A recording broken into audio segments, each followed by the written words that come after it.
kind of tired of this case, to be honest.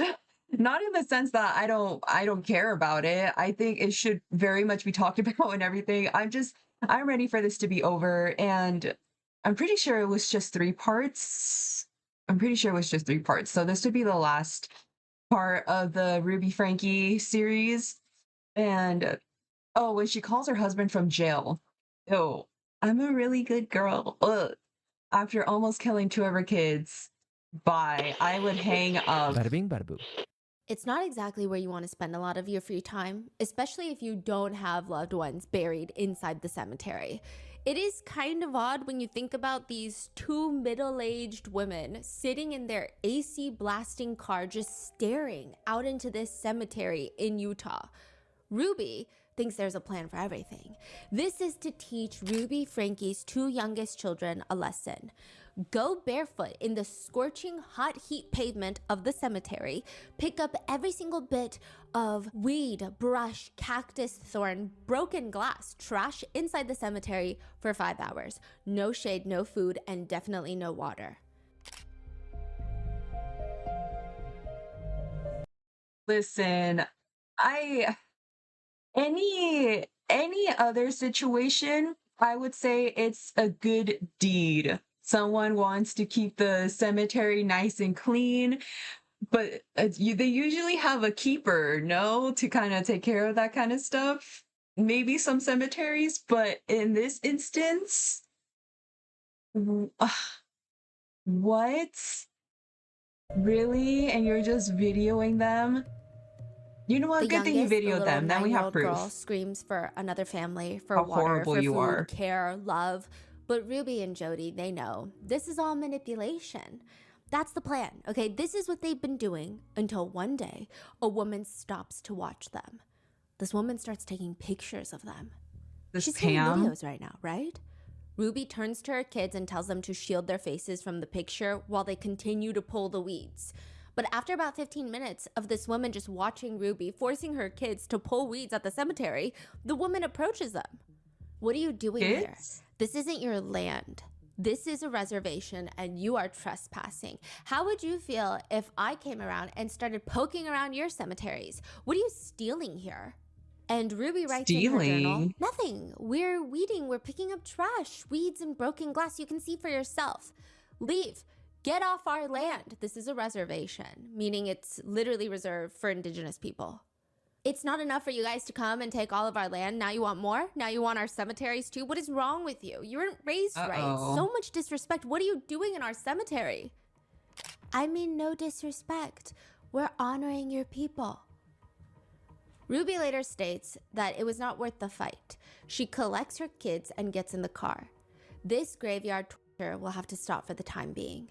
She and Jody Hildebrandt will just have to think of a new way to get the devil out of Ruby's 2 youngest children. Ruby writes in her journal, I told E, the youngest daughter, I told her that she invited evil, that you created this evil.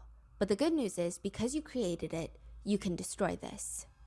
Wasn't the evil there beforehand? And that's why you and the therapist moved in together? So, what? It was there. It was already there. What are you talking about?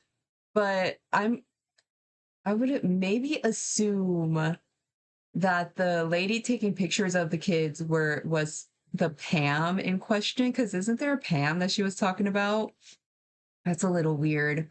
I I totally got her point. I was like, what are you doing here? But then she went on about like, what are you stealing and stuff like that. I'm like, okay, you kind of lost me there. But this whole situation is weird and shouldn't be happening in the first place. The truth is, E did not start this. She did not create this. She did not invite course evil not. into their home. This But little August girl? 30th, 2023, they will be sent away. This is the final part of Ruby Franke and Jody Hildebrandt, and how both of them were arrested and their new accusations from jail, a new lawsuit that's hit them. I hate seeing mugshots and the person is smiling. Like, why are you smiling? Look how smug she looks. It just looks so slappable. Just hear the sound of the slap if she were to get in slapped. jail, and how there might be a third person, a third woman that people Oh, think should be this arrested chick. along with them. So then maybe that lady at the cemetery wasn't her. We would like to thank today's sponsors who have made it possible for Rotten Mango to support the Biz Parents Foundation. They're a nonprofit organization devoted to protecting professional child performers and their rights. I was recently last night rewatching some episodes of Dance Moms. Holy shit, bro. I mean, you knew it was bad when you first saw it. I was super young, when I kind of first saw those episodes, super, super young. And I knew that Abby was a horrible person, but now watching it when you're much older, then you can really grasp how much of a horrible person she This was. episode's partnerships have also made it possible to support Rotten Mango's growing team, and we'd also like to thank you guys for your continued support. Feels As so bad for always, the full show kids. notes are available at RottenMangoPodcast.com. This is the final part of the 4-part Ruby, Franke, and Jody Hildebrand series. Please watch the previous 3 parts before this episode. In part 1, we went over Ruby Franke's YouTube channel, her entire online, I want to say cancellation because they're not actual legal charges against her, but it was, the whole world believed that she was abusing her 6 children behind the scenes. And then in part 2, we went over Jody Hildebrand and the people that have accused her of ruining their lives. It seems like she has a tendency and a deep yearning to want to ruin people's marriages. In part 3, we went over Jody and Ruby joining forces to create the Connections business. Well, Ruby joins Connections, which is Jody Hildebrand's life counseling business. And the two of them, they decide they're going to just dominate the podcast world with their ill-advised, ill-recorded, not so great podcast, giving other parents some of the most abusive parenting advice that you could probably find on the internet. Hello, and welcome to Connections. I'm Jody Hildebrand. And I'm Ruby Franke. In this episode, the final part, we will be going over their arrests, what they've said, their plea agreements, and then all of the internet conspiracies, as well as all of the discourse surrounding Kevin Franke, the dad, and a woman named Pam, whom a lot of people on the internet think both of them should be facing charges for this case. We will be referring to the eldest children, Sherry and Chad, by their names. They are adults and they have publicly spoken out about this case. Sherry also has a phenomenal book. It's called The House of My Mother. Please go buy a copy. Please go buy 30 copies. I think it is a book everyone should read, especially when it pertains to family vlogging. There is just so much in there that gives you a very vulnerable but also visceral look into what it would be like to be the child of a family vlogger. Hi, I'm Sherry Franke, the author and narrator of The House of My Mother. I was inspired to share my story in this audiobook just because this is the first time in my life that I can share my story in my own words and take back that power. Now, the 4 youngest Franke kids will be just referred to by their first initial of their names, regardless of if their names are publicly out there already. There are graphic descriptions of food restrictions, CA, CSA, religious abuse, therapy abuse, neglect, and details of injuries. So with that being said, let's get started. Clark and Debbie are not expecting anyone when the door rings.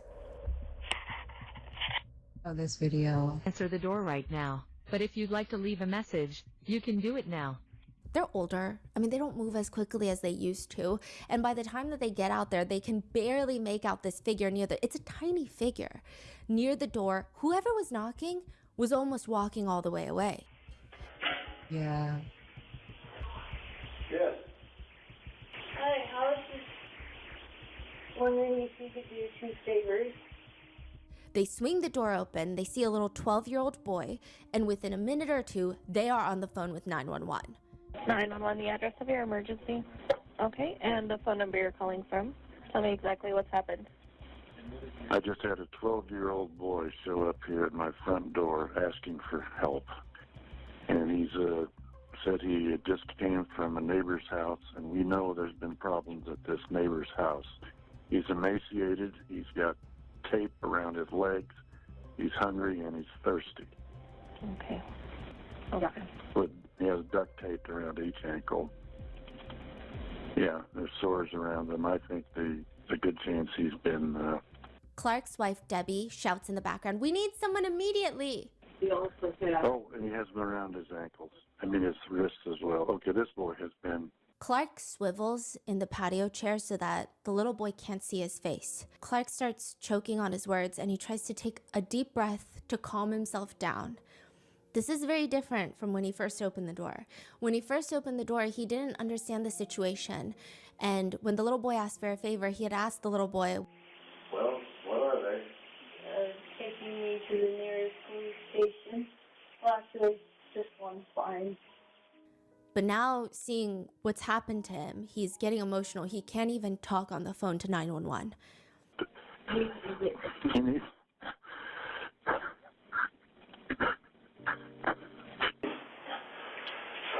Oh, you were such a good kid. This kid is obviously been. I think he should have been.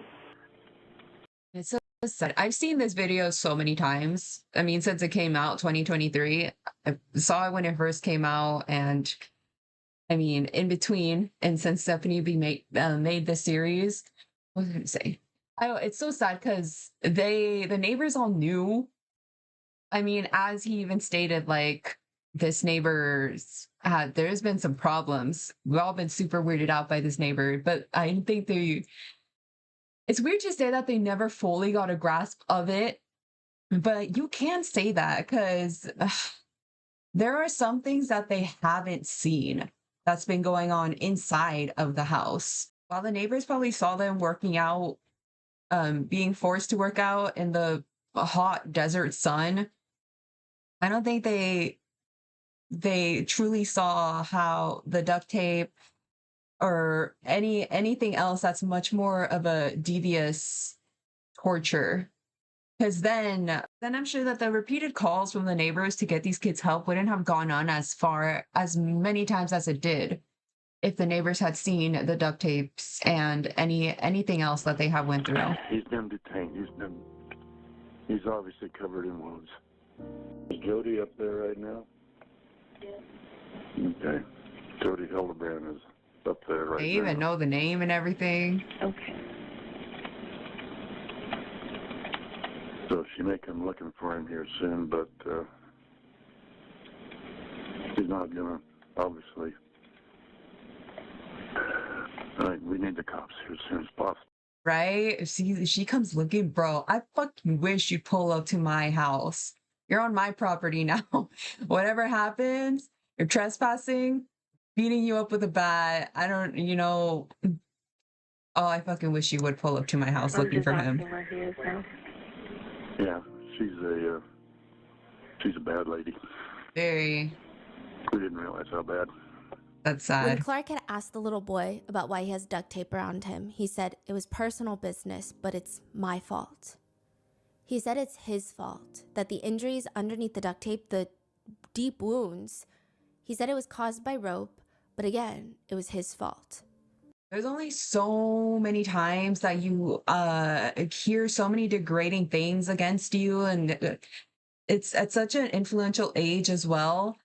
I'm sure they were younger when they were much younger when all the stuff started happening and being told like this is your fault, this is why it's happening to you, it's your fault, until you truly start believing it yourself. The police rushed to the house. Ambulances are meeting them there, and when they see this little boy, they offer to carry him from the driveway to the ambulance because he looks so incredibly frail. He's got injuries around his ankles, so undoubtedly it's probably hurting every time he takes a step. They want to carry him, but he is determined to walk by himself. One of the first officers on the scene notices a few things about the little boy. I mean, there's obviously things that they can't ignore. He's just all skin and bones, but on the upper part of the ankle, the Achilles tendon, you could just see all the tendons. Like, that's how Yeah. deep the injuries were. He had never seen anything like that before. The little boy turns to him and he says, "I have a younger sister in that house. When did you last see her?" "It's been over a month." Wow. 11:52 a.m., the officer bursts in through the closet door in Jody Hildebrand's home, and quickly he uses his body to shield the closet from the view of his rifle, because he's got this giant rifle just hanging by his side, and he tries to hide it as he reaches out his hand, and his voice suddenly becomes high-pitched, as high as he can make it go. You come in, my buddy. I'm a mean- police officer. I got you. Naturally, you wouldn't be like, get out here now, as you would to Ruby and Jody. You're gonna be much There's kinder. just this little girl sitting crisscross applesauce in the middle of this empty closet. She's not crouching, she's not hiding. She barely even reacts to the door being slammed open. And there's Yeah. an officer with a rifle as tall as her walking in. We can't see her face, but her body language, she almost appears like she's disassociating. Now, side note, her hair is almost cut in a shaved pixie cut. Many officers actually thought she was a little boy. Hey, you okay? Is this just you in here? I'm Sergeant Tobler. What's your name? No response. He squats down. Contact one. You okay? Huh? You doing okay? He was just really nervous. She still doesn't move. He's trying to be as calm as possible. The energy that he gives is like he's approaching a stray kitten that he doesn't want to run away in fear. You don't want to talk to me? Yeah, that's okay. Can you come with me though? We got Jody out here. You know Jody? She's outside with us.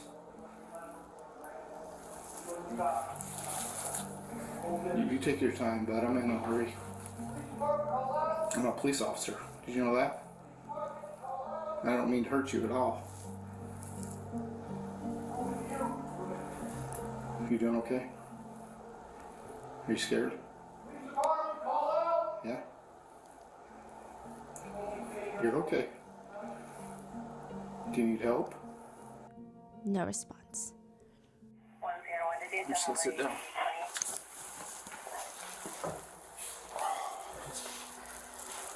It's okay if I just sit here with you. We don't have to say anything. If you don't want to. 1:40 p.m., an hour and 50 minutes later, another officer walks in with a small personal-sized pizza and a Pepsi. It took a while for her to come out. Yeah, I'll put this here, okay? When you're hungry, you can eat.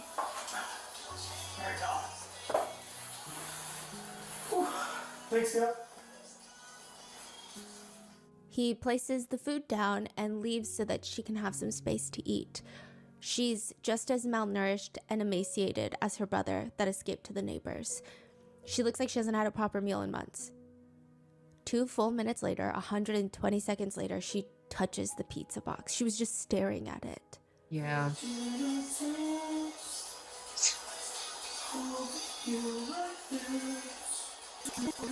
Can you imagine? I don't want to bring comedy into this. Like I said, I've just seen these videos, these body cam footages, the ring camera footage so many times since it first came out since 2023. Like I said, I don't want to take away from the seriousness, but do you imagine just being like locked away in a closet in the dark for however long she was in there for? And then suddenly those officers come and save you and they're just listening and singing along to payphone. Like, what? This is a whole 180? You're more than welcome to eat. You can eat all you want to. That's all you.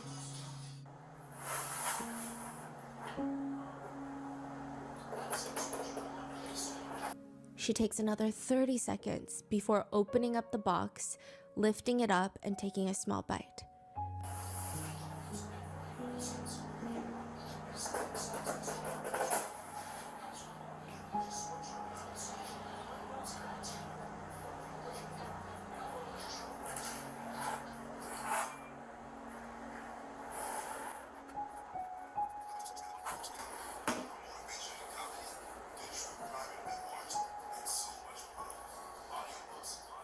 They sit with her for a while. She eats her entire pizza. They order her another one, and she eats another half of a large pizza. It's clear she's starving. 3:36 p.m., 3 hours and 40 minutes later, after finding her in the closet, she's barely said a few words. She's barely moved other than eat that pizza. She's just sitting there, staring at the floor. 2 female first responders join the closet with the little girl. You don't want to talk? Okay. There's nothing I know you want to talk about. It's okay to talk to me.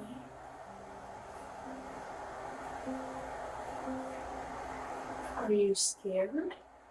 When I first saw this, I In a lot of instances, um, people are kind of intimidated by male officers or male paramedics or anything like that. So, especially if you're talking to a little kid, I find a lot of the times they're just more willing to be open and comfortable with female presence around them. It might be a little hard since they're devils, the people that were torturing her were women. One of them was the mother, but even still, I was during those 3 hours, I was like, they have a female paramedic. I'm sure they probably have a female officer. It's been a while. I would send one of the women inside and try to make her comfortable so she can be more open to come out and talk. And then they finally did send someone in, or they came in.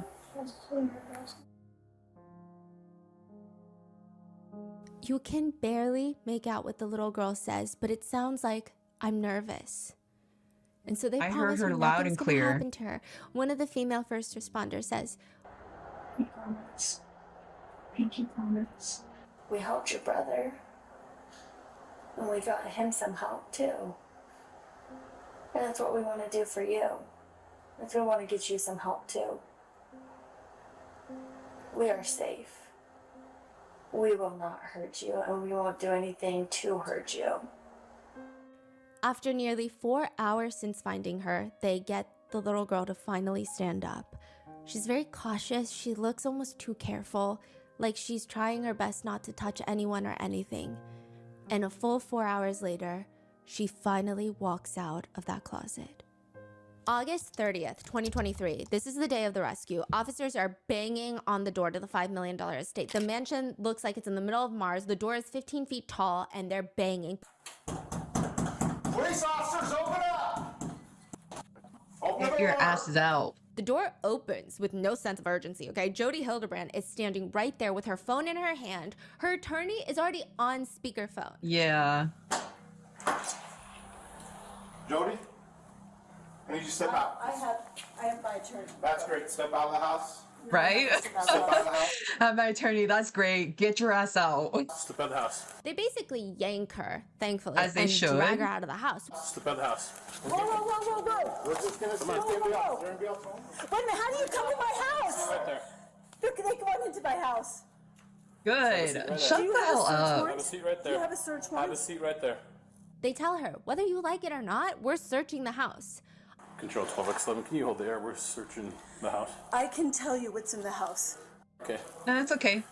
Just We can have a see it with seat our right own there. eyes. So the little boy is one of the reasons why we're here. We just need to clear the house and make sure everything's okay.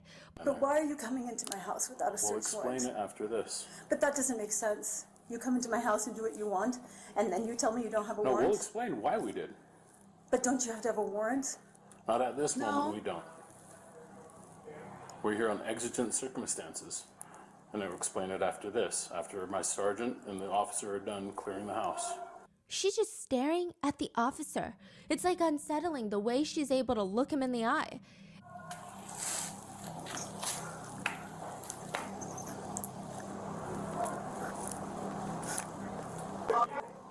Is there anybody else in the house? Yes. 2 kids? There's a little girl. Just one? She's right over here. Okay. How old is she? She'll be 10 next week. Okay. And she's on this side? I have Airbnb guests over there. Probably scared them to death. Okay. Okay. Which, side note, why are you not worried about the 10-year-old girl being scared to death? The police say once they get in there, I mean, you're just looking through each door, closet, you go downstairs, there's a basement, and it's just all concrete, concrete walls, concrete floors, concrete ceiling. We found what looked like a safe that could have been used for guns or a safe room. It's like a giant door vault. It has numbers and the whole wheel in the center. It looks like a bank vault, a giant bank vault. It is a safe room with its own toilet and sink, and the officers demand her for the code because they have to search inside. She claims she doesn't know the code to her own panic room inside her $5 million mansion. She said, I haven't used it. One of the officers there just says, you know what? I'm just gonna try. Let's go there and try a bunch of codes. 1, 2, 3, 4, 5, 6, and it clicks open. No way. By this point, they found R, the boy that escaped and basically saved him and his own sister. And then they found E, the 9-year-old little girl in the closet, but there's still 2 teenage girls unaccounted for. Ruby's middle children. Yeah. Inside the safe room, the panic room, they find rope, handcuffs, gauze, medical dressings for wounds. They find this thick red paste in a bowl. It's honey and cayenne pepper, which was made to put on the wounds. Ruby and Jody had 4 kids under their care. The little boy went to the neighbor. The little girl was found in the closet, and that means the 2 daughters that are left, they still need to find them, and they are not in this safe room. This In the safe room Franke house. is empty. And Ruby is not in the house either. No. Oh, so she's at the Purgatory house. is death suspended. It's where souls go after death to undergo purification before entering heaven. That's what purgatory is. It's supposed to be like a temporary state, a rest stop for those who are saved but just need to be purified. If someone you know is in purgatory, probably the last thing you want is to hear from them. Kevin Franke picks up the phone. This is a call from and paid for by Ruby, Franke, Purgatory Corrections. an inmate at Purgatory Correctional Facility. This call is subject to recording and monitoring. If you don't wish to talk, hang up now. Ruby's voice is relatively calm, almost stoic. She tells her husband and tries to almost reason with him because, yeah, she was arrested for torturing their 2 youngest children, but she asks him, And please see the truth. I know it's obscured. I'm where I see the facts, I see the truth, and that's what I'm gathering. You know my heart. What are they charging you with? 2 charges of second-degree felony for child abuse. 2 charges of second-degree felony child abuse. Yes. Okay. Wow. That's very serious. It's very serious, yeah. It's very weird how you put a question at the end of that as if you didn't know. Imagine also she's like trying to reason with him and everything, you know my heart and stuff. After she like done kicked him out and everything, she's like, we're not working out, we need a divorce. You're stopping me from reaching my full potential. I think I was prepared for this. I do feel strong. I feel calm. That's wild. And you know what? They may. Adults have a really hard time understanding that children can be full of evil and what that takes to fight it. No. Kids can be very evil, but not in the way that you're thinking. Okay, it's two very different things. You've seen what it takes to fight evil. It's not the person you're fighting. And it can look like something it's not. You've been there, you know that. Yeah, with you. And so I don't know any adults who are going to see the truth. So I'm calm about this, and I just pray that you'll hang in there. Kevin informs Ruby that he got a text from someone who he doesn't talk to anymore, but they reached out after hearing the news about Ruby being arrested, and Ruby is intrigued. Are we in the news? It sounds like at least you're in the news. I don't know about me. I'm wondering if they want to ask Sherry. If they went to Sherry to ask her questions. You know, these bookings are public. This is a witch hunt. Yeah, maybe this is a blessing, but this is a witch hunt. The devil's been after me for years, and he's mad at him. Have you shared that with the detectives, Ruby? I've not said a word till I have an attorney. Later, Kevin tells her that the kids are going to be in the hospital for 3 days. The 2 that they rescued, 11-year-old and 9-year-old. And she responds, so weird. It's just not necessary. They're trying to exaggerate this. In another call, Ruby tells Kevin, It was horrible. It was torturous last night, hearing the screaming and the banging and people. It's like, okay, that's upsetting. But the most upsetting thing is that I am completely misunderstood. That is the most horrible feeling. Like my own family misunderstands me. They misinterpret me. And poor Jody, they misinterpret her. They misunderstand her. This is the most upsetting thing. Like, not besides obviously her poor children. The poor children. I don't even want to associate them with her because God, I hope that, they are able to heal and move on from this the best they can. But this phone call is upsetting me. Puts her neck out on the line for people, and then they get mad at her. I mean, it is just horrendous. This is It's horrendous. And you know what? Every Joseph Smith, every wonderful man of God has had to be misunderstood. Were these calls recorded? Yes. Aren't all calls recorded in and out of jail? What's the husband's attitude towards her? A lot of people take it in different ways. Some people listen to these jailhouse calls and they think that Kevin is just as guilty as Ruby. The way that he's able to listen to her say these things and like some of the verbiage that she uses, you know what it takes to fight evil. You know that, you've seen that, you've been there. It sounds like he partook in some of the abuse, which there is no evidence, otherwise he would have been arrested, right? And there's so much evidence in this case. However, other people take it as Kevin needs to do everything he can to try and get custody of his children, to try and amicably resolve this as best for his kids. So he's just letting Ruby talk and say these things. He doesn't want to get combative. He doesn't want to say, no, you're literally crazy, you're abusive. I don't know about that part, because if he really did care about the kids, he wouldn't have left them there with Ruby and Jody, especially if he was the one fighting away evil, the devil out of Jody. He was the person that's trying to fight the devil out of Jody, but he just, yeah. Ruby said to get out of the house. I'm just leaving the house. Fuck my kids. Okay. I want to make my marriage work. So even being a professor at the same college that my eldest daughter is at, I'm not even going to say hi to her, check on her well-being. I'm going to avoid her. All right. Like, no, I don't see how people see that second side. So a lot of people have interpreted it differently. I mean, if you found out this is what happened, how can you keep it together, right? Yeah. He just says, that's right. About every man of God has been misunderstood. That's right. And so I'm going to get out of this. Who knows? Maybe in 10 days I'll get out of this. If I'm, if truth prevails right now, or, who knows, like 20 years? I don't know. I don't know how long. But I'm going to step out. I'm going to say I went through everything.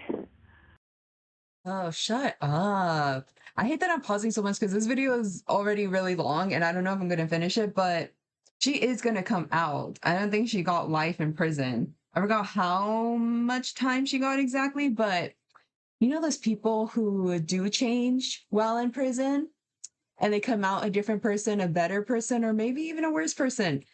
But then there's people that are still like exactly the same. I don't know. Maybe it's too early to tell because we're only a few years in. But I just don't think that she's going to completely change and resolve this. I have seen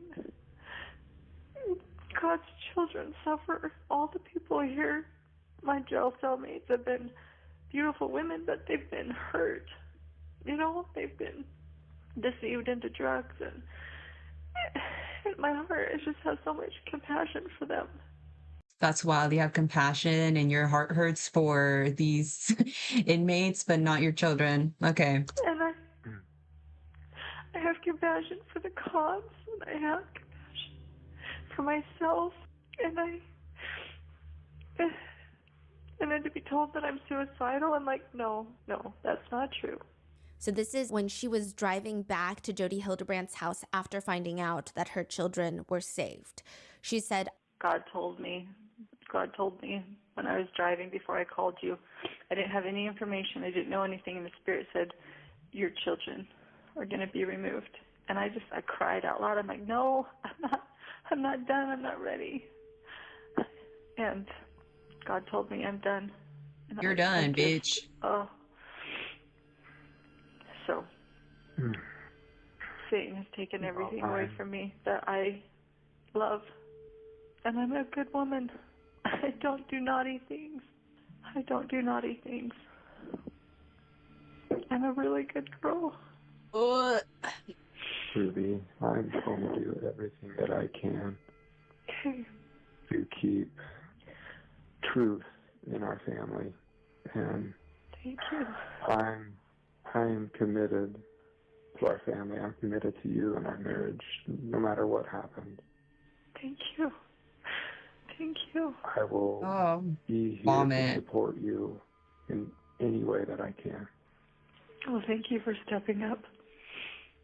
The jailhouse calls get released to the public and everyone is confused. Is this not the same case? The way Ruby and Kevin are talking about their children and about what Ruby and Jody did, it doesn't even match the evidence and the severity of this case. The way that they're talking in these jailhouse calls, it almost makes you be like, wait, do they not know what's happening in their own world right now? No, it seems to match up pretty well for me. Even if I don't have the full story and details of the case, I don't think they're that much different from one another. August 30th, 2023, the day that the little boy is rescued, there's a whole crowd of paramedics, fire rescue police, all surrounding the boy. And one officer who has his body cam on is standing off to the side, just observing, when a paramedic walks up to him and says, I'm gonna cry. I am. So I got my shades on. Got pictures. I'll take more if you want me to. You send them to you. The paramedic wipes her face with her arm, and later in an interview, she says, "It was the first I had ever been on any sort of call like that. I mean, to see that little boy appear to be so okay when everything he's been through, it was like a punch in the face." One of the officers said, "You could actually smell the flesh. It was the most terrible thing they've ever seen." Ruby and Jody would enact prison war levels of torture. And I don't say that to be dramatic. I think prisoner of war torture can be very specific in the sense that sometimes they don't want to leave marks. So they find the most creative acts to torture people. Ruby and Jody would enact poking torture on the kids.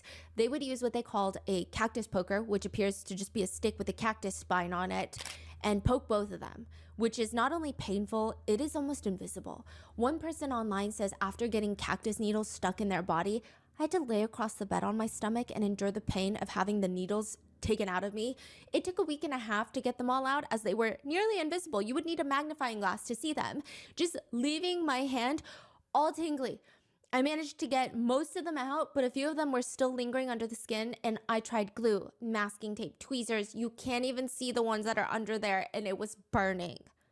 One person says, the cactus fuzz is basically the equivalent of fiberglass. Thousands of tiny spines called glockids that just stick to you and irritate you, and it's the most visceral pain that you will ever feel. Jody admits that she would physically force Ruby's 9-year-old daughter to jump into a cactus multiple times. They would make the kids jump on trampolines, trampoline torture. R specifically had extensive injuries to his ankles. Remember, they said they could see his tendons. And considering how frail he was, to make him jump on a trampoline is downright cruel. Ruby journals, today I asked him to take off one sock by balancing on the opposite foot, lift one foot up and remove the sock while staying balanced. He fell over, hit his nose on the ground and began bleeding. I gave him a wet rag to wipe his face in toilet paper. He dabbed his face merely to smear the blood. Then he blew his nose so harshly through the toilet paper he got new blood on his face and all over his shirt. The easiest exercise he is asked to do, he refuses with the stature you would expect of a 9-year-old. He plays completely helpless. His body is full of evil, puffy infection, and he won't participate in the responsibility of pushing it out. Based off the children's injuries, along with Ruby's journal, it appears that they would whip the kids with towels, pour cold water on them. R was forced to sleep out on the balcony, reminiscent of Jody's niece, Jessie, from part 2. They were forced to do hard labor, go to graveyards, stand outside in the sun, barefoot in 100-degree plus weather in Utah, forced to carry large boxes up and down the stairs. They were tied with rope, handcuffs, they were hog-tied, which is an extremely stressful position. I mean, not only that, the ropes and the handcuffs would dig as deep into R's wrists and ankles that you could practically see his muscles. They would cut through the tissues. Then Ruby and Jody would pour cayenne pepper and honey inside the wounds. There's argument, because a lot of people are like, what is the purpose of that? Is that just pure torture? There's argument that the honey is an olden day treatment for wounds that is probably medically ill-advised right now, but it seems more like it was for torture. monster. Because the cayenne Yeah. pepper Like, seems to what? hold no real purpose in this healing method. And to add it to honey, it feels like the main purpose is to make sure the cayenne pepper sticks to the open wound for maximum pain. It's pretty clear that Ruby knows what this is doing to her kids. Ruby journal entry read, "It has been 3 months of consistent boundaries and putting up with his terrorizing to get his confessions out. Who would do this in the real world? I don't know of anyone who would feed their kids in America just rice, lentils, and chicken for meals for 3 months. And this is why Americans are full of sin and are ready for destruction. They won't repent." Wait, what? She says that she's trying to get him to repent all of his sins. Again, very reminiscent of Jesse Hildebrand from part 2, where He's saying, why isn't more Americans doing this to their kids? yeah, this is why Americans are full of sin. And we're going to be, I guess, ready for destruction. The children were regularly denied food, water, beds to sleep in, and virtually all forms of entertainment. This is a non-comprehensive list of all the physical torture that they had to endure. Carrying loaded boxes of books up and down the stairs, doing wall sits, sitting up against the wall without anything for hours at a time, forced to do manual labor outside in extreme summer heat without socks or shoes, stand outside on the cement patio in the summer heat, sometimes for days. Now, the UV index in Utah ranges from 8 to 10. They're probably getting sunburn blisters.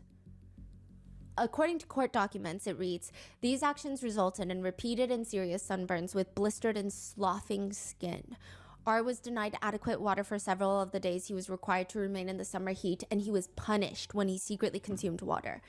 So these kids were forced to run barefoot on dirt roads. They have a little section in their parenting book. Okay, Ruby and Jody released a parenting book called Rings of Responsibility. And they have a whole quote in there that reads, "Choosing to wear shoes prepares me for adventures in the world, just as choosing principles prepares me to connect with myself, God, and others." I mean, their teachings are clearly not advisable. They're like the worst teachings in the world, but also just so hypocritical. Is it this or is it that? So they would deprive the kids of shoes, make them get blisters and sores on their feet, while also talking about principles are the same as shoes. And they're talking about how they want their children to have principles, but they won't even give them shoes. It doesn't make sense. They consistently deprive the children of shoes just for the sores and blisters, it seems. They're constantly bound with duct tape on their wounds. I mean, there's a heavy amount of residue that is incredibly difficult to get off of human skin from duct tape. This is not medical tape. This is duct tape. If you leave it on too long, or additionally, if you already have a small wound, if you rip duct tape off the wound, it could completely rip it open. Skin stripping and tension blisters are associated with duct taping. The prosecutors state both children had extensive physical injuries from the abuse that required hospitalization to treat. Emotionally, they were also tortured. I think that would be harder to heal. The prosecutors heartbreakingly state the children believed to some degree that they deserved what was being done to them. According to court documents, R was told that everything that was being done to him were acts of love. As for E, the youngest, the court doc reads, she was repeatedly told she was evil and possessed. The punishments were necessary for her to be obedient and to repent, and those things were being done in order to help her. She was convinced that she was evil and needed to go through these things in order to repent. Even the fact that it took the little girl 4 hours to trust officers enough to walk out of the closet. Jessie, Jody's own niece, a victim of Jody, says, "I wasn't allowed to speak to anyone. If a church leader came and would ask me, 'Are you okay?' I would just have to stare at them because Jody had spies everywhere. She had people reporting back to her anything and everything that I did. So if I did talk to someone, she would find out somehow. Like the amount of paranoia and fear that I had, I was like, I can't talk to anyone." The prosecutors state that it was like a concentration camp setting in their home. They state, child abuse to this degree is something that is super abnormal. Everyone who has worked on this case has gone home and cried. Ruby and Jody end up pleading guilty. They get a deal to plead guilty to 4 counts of aggravated CA. At first, Ruby seemed like she was going to stay loyal to Jody, but eventually she realized she would get a lot more if she agreed to testify against Jody and get less time, appear to be the victim and not the heinous mother that she actually is. What's aggregated CA? Aggravated child abuse. Oh, okay. That's it, just 4 counts. During Ruby's sentencing, I mean, of course she does everything to blame everything on Jody. She makes a statement during her sentencing. Oh, she switched on Jody. Yeah, or at least in front of the judges. Huh. For the past 4 years, I've chosen to follow counsel and guidance that has led me into a dark delusion. My distorted version of reality went largely unchecked as I would isolate from anyone who challenged me. I was led to believe that this world was an evil place filled with cops who control hospitals, that injure government agencies, that brainwash church leaders who lie and lust, husbands who refuse to protect, and children who needed abused. She goes on to state that she never worked with Jody. She was never Jody's business partner. I mean, I guess she's trying to make herself seem less like a partner in crime, a partner in distortion, but rather a woman who was taken advantage of by someone who has this psychology degree, who has the power to manipulate her. She says, Jody was employed as my son's counselor in 2019, and in 2020, I paid her to be my mentor. It is important to me to demonstrate my remorse and regret without blame. I take full accountability for my choices. And it is my preference that I serve a prison sentence. Thank you to the officer. Okay, your preference to serve a prison sentence, if I were a judge, that alone would make me throw the book at someone. She would do this very aggravating thing throughout all of this, where she lists all the officers' names, the ones that were called out to the house to rescue the kids, and she thanks them. She says, you were the angels who came and saved my children. I especially want to thank Detective Jay Bate. She plucked me out of the situation I didn't know how to get out of. And the moment she handcuffed me, it was the moment I gained my freedom. Damn, your lawyer has a lot of work on his hands. Does not coincide with your phone calls to your husband. Thank you to the medical staff at Intermountain Hospital. Your tenderness and professionalism helped heal my children. Jody and I inflicted the injuries, not the hospital. Obviously, why would the hospital be inflicting injuries? Were you not just complaining that 3 days in the hospital was 3 days too long for your kids? Also, did Ruby win some type of award? Like, what is this bizarre thank you tour? She goes on to, I kid you not, thank the DCFS, the Children's Justice Center, Judge Basil, and other key adults. That's her quote. I don't know what that means. She thanks her bishop. She thanks another church leader. She continues, thank you to the Washington County Prosecutor's Office, Ryan Sham, the legal assistants, the Discovery clerks, Eric Clark. Where's Will Smith when you need him? Slap her. Keep my name out of your mouth. Is this the first time you ever heard someone say that? Yeah. I don't know what's happening right now. I fully wish that I was kidding, but she continues to thank her attorney, all of his staff, whoever Randy Kester is, and her friends, Pam and Roy. Hold on to Pam. Hold on to Pam. She brings up her in-laws, Kevin's family, her cousins, her aunts, her nieces, her uncles, nephews. Just Guy is everything. so over it. Aunts, her nieces, her uncles, nephews. Just everything. At this point, wrap it up. You know, thank Literally wrap it up. the mailman and let's move on, because you don't seem remorseful at all. You're giving a statement and this is who you choose to thank. Like, this is what you choose to do with this. She thanks her parents, her siblings, their spouses. She apologizes for publicly dragging them into this. And then she says, Kevin, my husband of more than 23 years, you are the love of my life. Okay. I'm so sorry to leave to you to finish what we both started together. Wow. The ending of our marriage is a tragedy, and you are wrapped around my heart in a knot I'll never be able to undo. Girl. what about her kids? Finally, Right? she brings up the kids. This is after all of this needless yapping in the thank you tour. She finally brings up the kids. She doesn't list them by name. She doesn't even list the adult children by name. She just says, to my babies, my 6 little chicks. The audacity. You are part of me. Even her lawyer turned and looked at her like, girl, are you serious?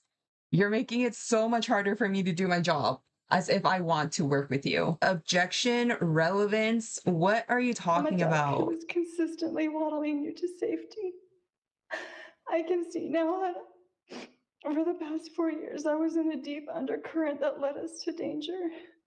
I would never have led you to darkness knowingly. I was so disoriented that I believed dark was light and right was wrong. I would do anything in this world for you. It's giving YouTube apology video. It's giving a crying voice, but no tears. reading off a except not script. for them. My willingness to sacrifice all for you was masterfully manipulated into something very ugly. I took from you all that was soft and safe and good. I took from you your mother. How terrifying this must have been for you.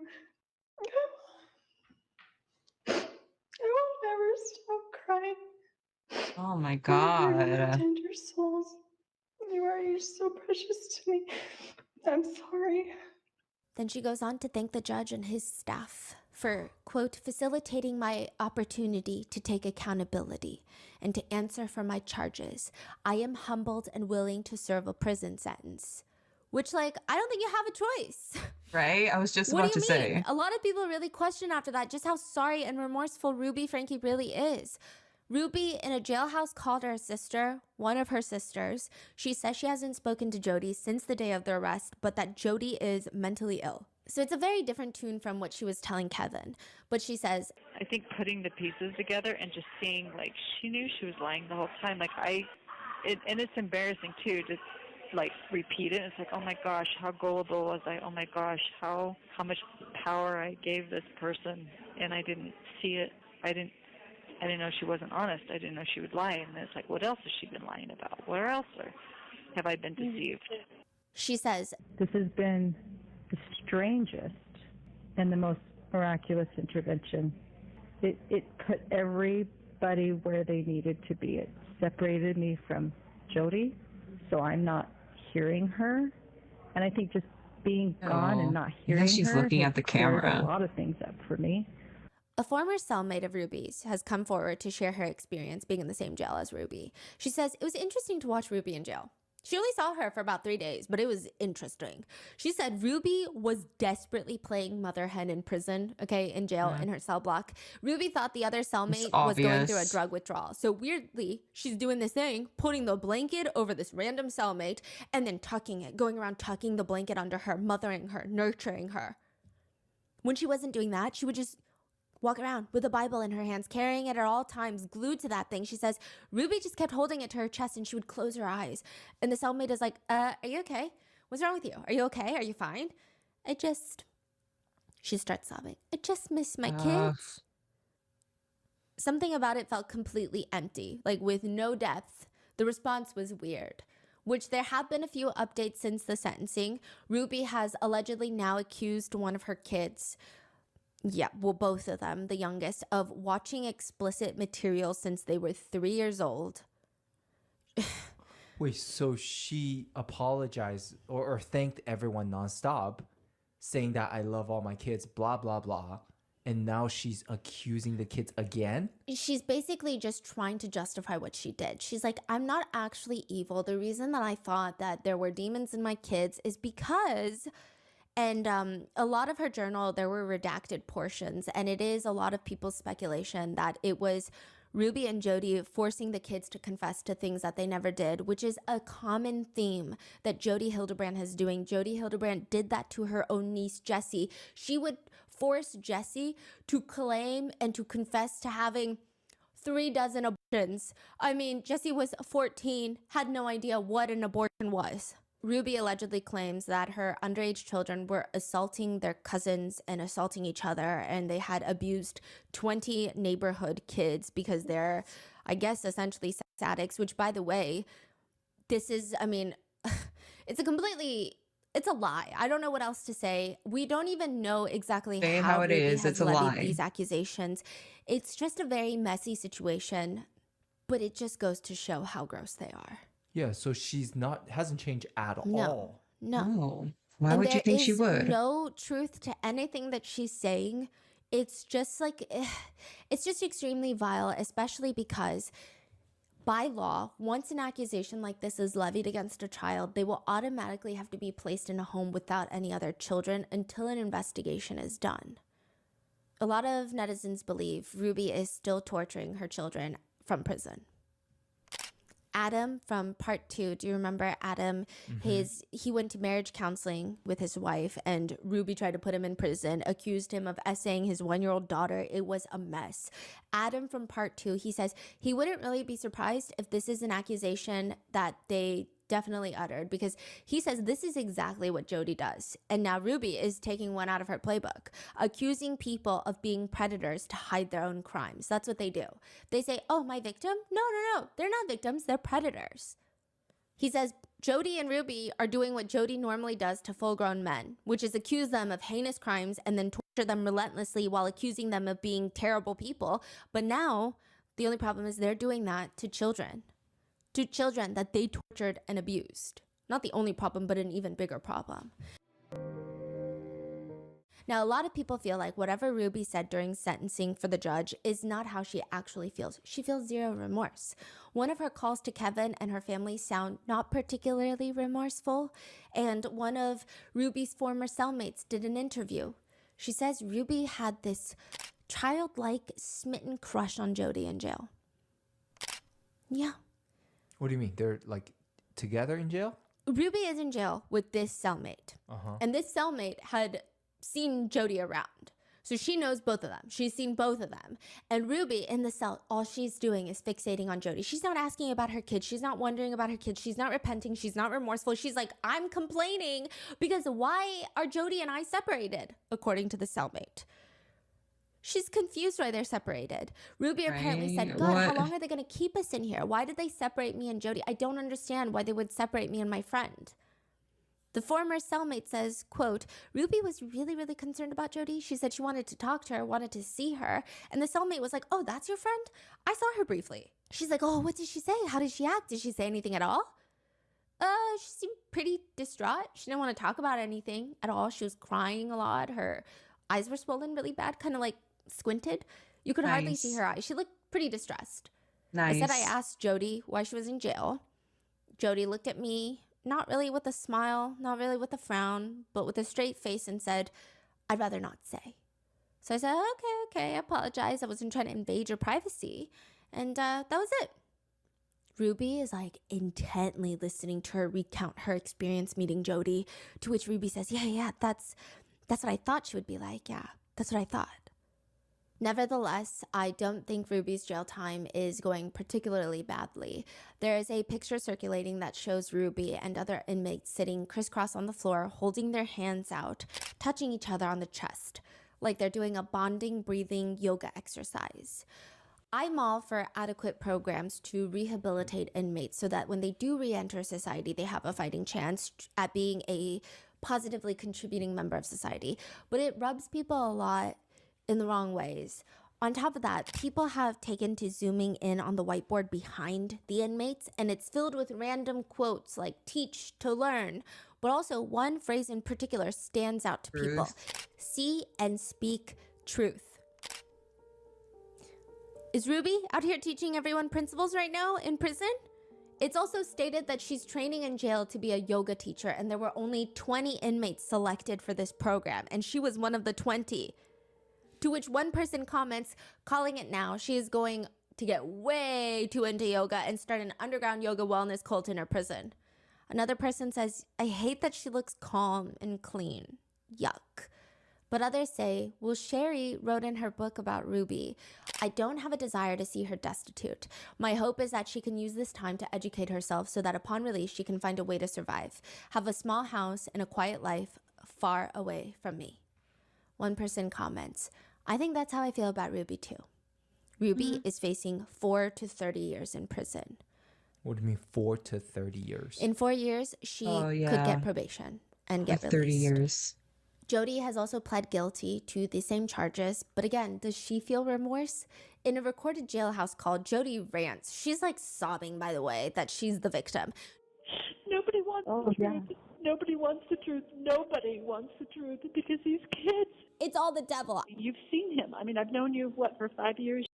That cut, that cut to her crying, and then Stephanie, can I skip this? You watched him come at I don't want me, to hear this. Come at me. And he uses these kids, the adults, the parents that don't hold the kids accountable. So now it's abusive to make a kid sleep on the floor. It's abusive, or it's abusive to, that's ridiculous. What the hell is happening back here? You can't even raise your kids anymore. Whoa. They're not even her kids.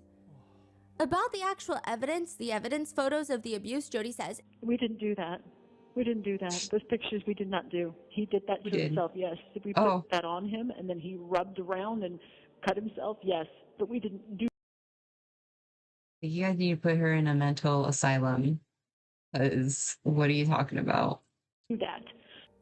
She also says her going to prison is part of the Lord's work. Yeah, thank the Lord, lock her up, right? But she claims that the Lord says before the second coming that they shall lay their hands on you, they shall prosecute you. She says she cried because it felt like God was telling her this is her purpose and that she will be saved. She says, but when I get out of here, I have a story to tell and I'm going to try to do everything I can to protect the children because that's what's happening. It's, you know, like the kids are being horribly abused. But when it comes down to her pleading guilty and her sentencing, she has the audacity to stand in front of the judge and say, I sincerely love these children. I desire for them to heal physically and emotionally. One of the reasons I did not go to trial is that I did not want them to emotionally relive the experience, which would have been detrimental to them. My hope and prayer is that they will heal and move forward to have a beautiful life. I'm willing to submit to what the state feels would be an appropriate amount of time served to make retribution as an outcome. Which one netizen points out, I didn't go to trial because I didn't want to make the children relive what happened to them. It's a really funny way of saying, I don't feel like listening to my victims explain what I did to them. The judge states politely, okay, Ms. Hildebrand, the circumstances are tragic, and it's largely, of course, of your making. By any measure, your conduct in this case was disastrous for these children. Adults are supposed to protect children. Adults with specialized training in particular are supposed to protect children. You did not do that in this case. In this case, you terrorized the children, and the results have been tragic. Side note, even since both of them were arrested, Jody has been a manipulative sleazeball. I mean, there's no eloquent way of putting it. When Jody is first brought into the police station, she does this thing where she tries to act like the cops' friends, but also lets them know that her attorney is just super annoying. She says, So I trust my attorney. He said, don't say anything. And I said, I have nothing to hide. And he's like, I know that, but just let me be there with you when you talk. So you guys seem nice people. Yeah. I'm not doing anything. I'm not trying to be difficult. This is really, if you knew all the pieces, I think you'd have a lot of empathy for what's going on.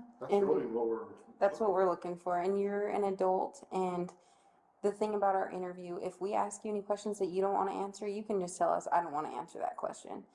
I'd like to just tell you, but I don't know who you are. I don't know if you're gonna flip my words. I don't know. And that's the good thing about cameras. Everything, it's pretty much double recorded, audio, video, and it's for the safety of for you and for us, because we don't want to flip your words. And this will all be pretty much right there to support you. So we're not going to use anything against you. He's so insistent, then. He's an honest, good man, goes to church. I trust him. Why would he say that to me then? I don't know your attorney, to be honest. Well, I'm just saying he's a good, honest man. Yeah, and I'm an honest person as well, so we get along great. And he just said, do not say anything. I don't know. I don't know what's going to happen with what I say. I'm a psychologist. I've watched people flip things all the time, so I get it. You know, I sit on your side. I get it. I wish people didn't do that, but they do. The officer would later say, she was clearly trying to manipulate us in that moment. I'm a therapist. I'm with you guys on this. I would love to share, but my attorney told me not to. But I want So weird. Wasn't your license revoked or something? I want to be forthcoming. Meanwhile, Ruby doesn't say anything at all during the whole arrest. So she drives back to Jody's home, gets arrested. She doesn't look scared. She doesn't look sad or mad. She looks completely blank, indifferent, stoic. I think I would have to put in more effort to make my face so devoid of any and all emotions. She doesn't even respond to a single thing they ask. Do you want water? Are you okay? Do you want a snack? She just stares and blinks. What's your home address? How many kids do you have? Nothing.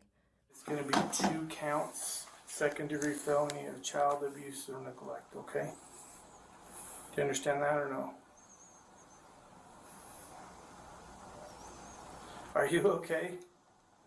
I'm wondering if there's like a medical clearance that needs to... You're sure you don't need medical attention or anything like that?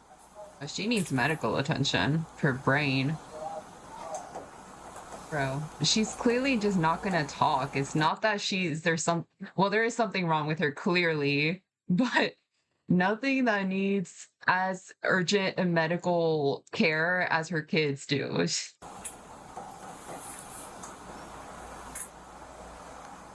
it's like a brat She that came back refuses to talk. voluntarily, or so Yes. she came back to get arrested. Yes. Okay.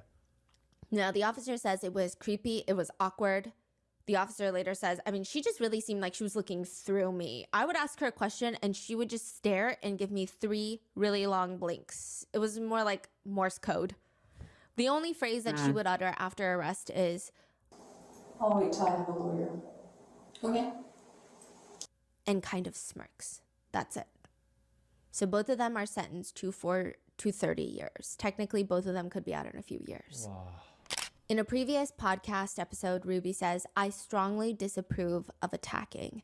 I strongly disapprove of abuse. I think all of us could get on board with, yeah, I have righteous anger towards adults abusing children.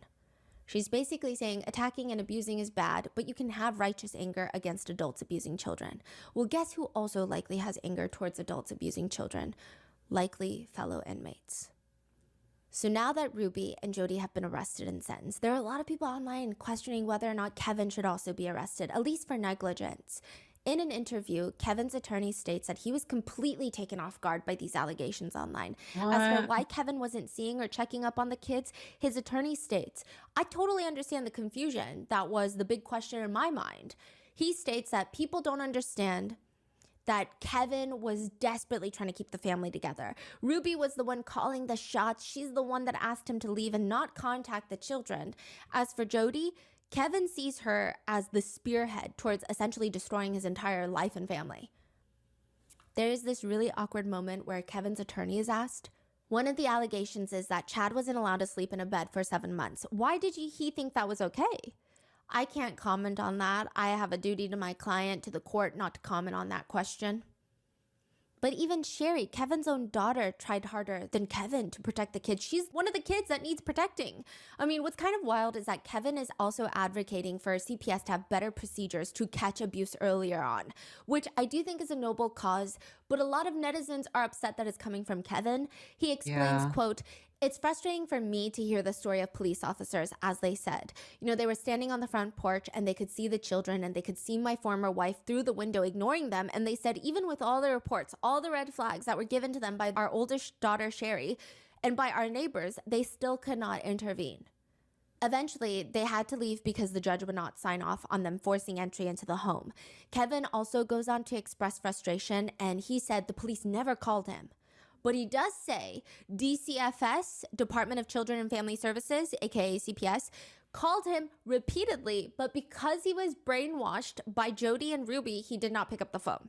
To which one of the top liked comments reads, when you haven't seen your kids in a year and CPS calls you, you don't ignore it. He was complicit and needs to take accountability. What a narcissist. Another comment reads, the police checked on his children more than he did.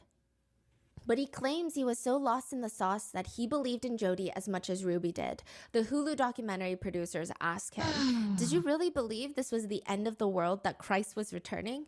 Oh, absolutely. But if the world was ending, did it occur to you that maybe you wouldn't go to heaven? Maybe you'd go to hell? Never. It never crossed my mind because we were preparing for it and we weren't alone.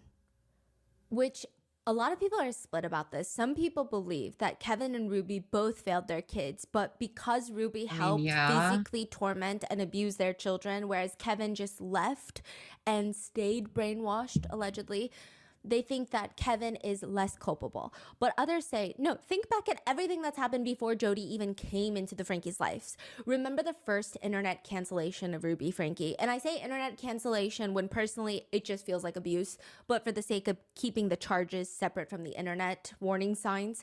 But when Chad revealed that he hadn't slept on a bed in 9 months, he was sleeping on a beanbag, Kevin was one of the first people to defend the situation in a vlog by stating, the things that we show and share and the things that many of you are criticizing and calling abusive are actually things that mental health professionals have counseled us to do.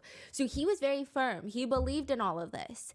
Even later, he tells authorities that he supported his wife through helping Chad, quote, choose honest and responsible choices. He also says that was what the internet uproar was, right? indicating he does not side with the internet and the public's view even few years down the line, but rather he sides with Ruby. He argues later in People magazine, a lot of the physical violence that was described was hidden and kept from me. I didn't even know those things happened. And I think Ruby was really careful to hide a lot of that from me. As far as the things like sleeping on the beanbag, removing Chad from sports, teams, and things, all of those directives came from Jody, the licensed mental health counselor. I definitely voiced my opposition and concern, and it was always flipped back onto me saying, well, this is why your children are disobedient. This is why you're having problems with your children, because you just enable them all the time. You are the problem, Kevin. But Kevin is also there recording when Ruby is yanking their youngest daughter off the table and screaming at her for interrupting the vlog. He's the one that laughs and says cut in front of the camera lens with his 2 fingers. So is it all Ruby and Jody hiding the escalating abuse from Kevin, or did Kevin have a pretty good idea that this was happening? August 30th, 2023, when the 2 youngest are rescued, Kevin is in the interview room with detectives answering questions. Was that tape out, or? Yes. When they rescued the kid, they brought him in immediately. Kevin came to the police station. When he heard about it. Oh, this is crazy. Okay, so Ruby and Jody both know that R, the young boy, had escaped. So they're going around the neighborhood looking for R. And that's when Jody realizes the police are at the neighbor's house. A bunch of ambulance are coming. She's like, that's why she's on the phone with her attorney when the police come to search her home. Ruby was out looking for R. So she's driving around the road. She gets a call from Jody, like, hey, the police, like, it's over, it's done. She calls Kevin and is like, I need you to go to the police station and pick up the kids. Tell them that they're fine, everything's fine, the kids are lying, blah, blah, blah. She's like, bring them home. Fine. I trust you. Kevin thinks this is my time to shine. I'm going to get Ruby back. This is my time to step up and fix be the my husband marriage. she needs me to be. He shows up at the police station. The police are asking, who told you to come here? He's like, I'd rather not say. He's still trying to protect Ruby. So are we going to see when he actually find out what happened, like in that moment? Yes. So his whole reaction and all of that. Okay. Now, he says there was a no contact reaction. boundary. Did you have a no contact order in place? Order? No, this was between me and my wife. AKA, he's saying he did not have a legal requirement to stay away. It's just kind of shitty that he didn't do anything for his kids. So they ask, did she ask you not to contact the kids? Ruby invited me to leave the home while I thought about the choices that I've made in my life in the way that I've treated her. So I left. Is there custodial paperwork that denies you of your rights to the kids? No custodial paperwork at all. This was just a verbal agreement between my wife and I. I'm curious, when you guys had the previous 8 Passengers YouTube channel, you guys got a lot of heat for neglect and child abuse. A lot of people commented those things on there. Why were they commenting those things? This is happening on that day? It was that night that the kids were rescued. I mean, it had been pretty much the whole day, it seems. Oh, so they already picked up all these information. Yes. Like 8 Passenger, you guys did this, you guys had controversies, boom, boom, boom. I mean, by that point, if you Google 8 Passengers, it's probably the first few articles that come up. They were known mainly for their controversy rather than for being YouTubers. I see. Now, they're asking, a lot of people commented those things on there. Why were they commenting those things? That's a good question. I mean, we had a son who was acting out in a very selfish behavior. He chose to sleep on a beanbag. So 9 months later, he made a lot of changes in his life. He was ready to move into his own bedroom, made a video about it. In the video, he mentioned something to the effect of, I've been sleeping for 9 months on a beanbag. That is what the uproar was about. Who is this female Jody that your wife lives with? She is a therapist and a life coach. Do you respect her? Yeah, I think she's a very honest and truthful person. I know her to be an honest and very trustworthy individual. He's also asked, during your marriage, how was disciplining your kids? How would you discipline your kids? Yeah, I'm not going to answer that question. Are you aware of the physical condition of your children? No. No, I've chosen to trust my wife with my children. That was part of the agreement of our separation. My job is to financially provide.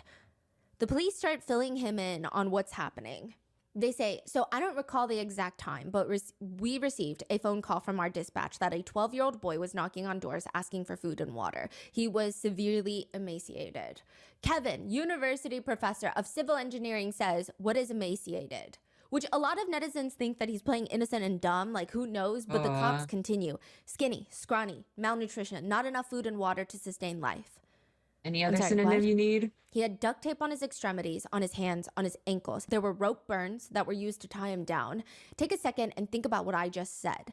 That's the condition of your son.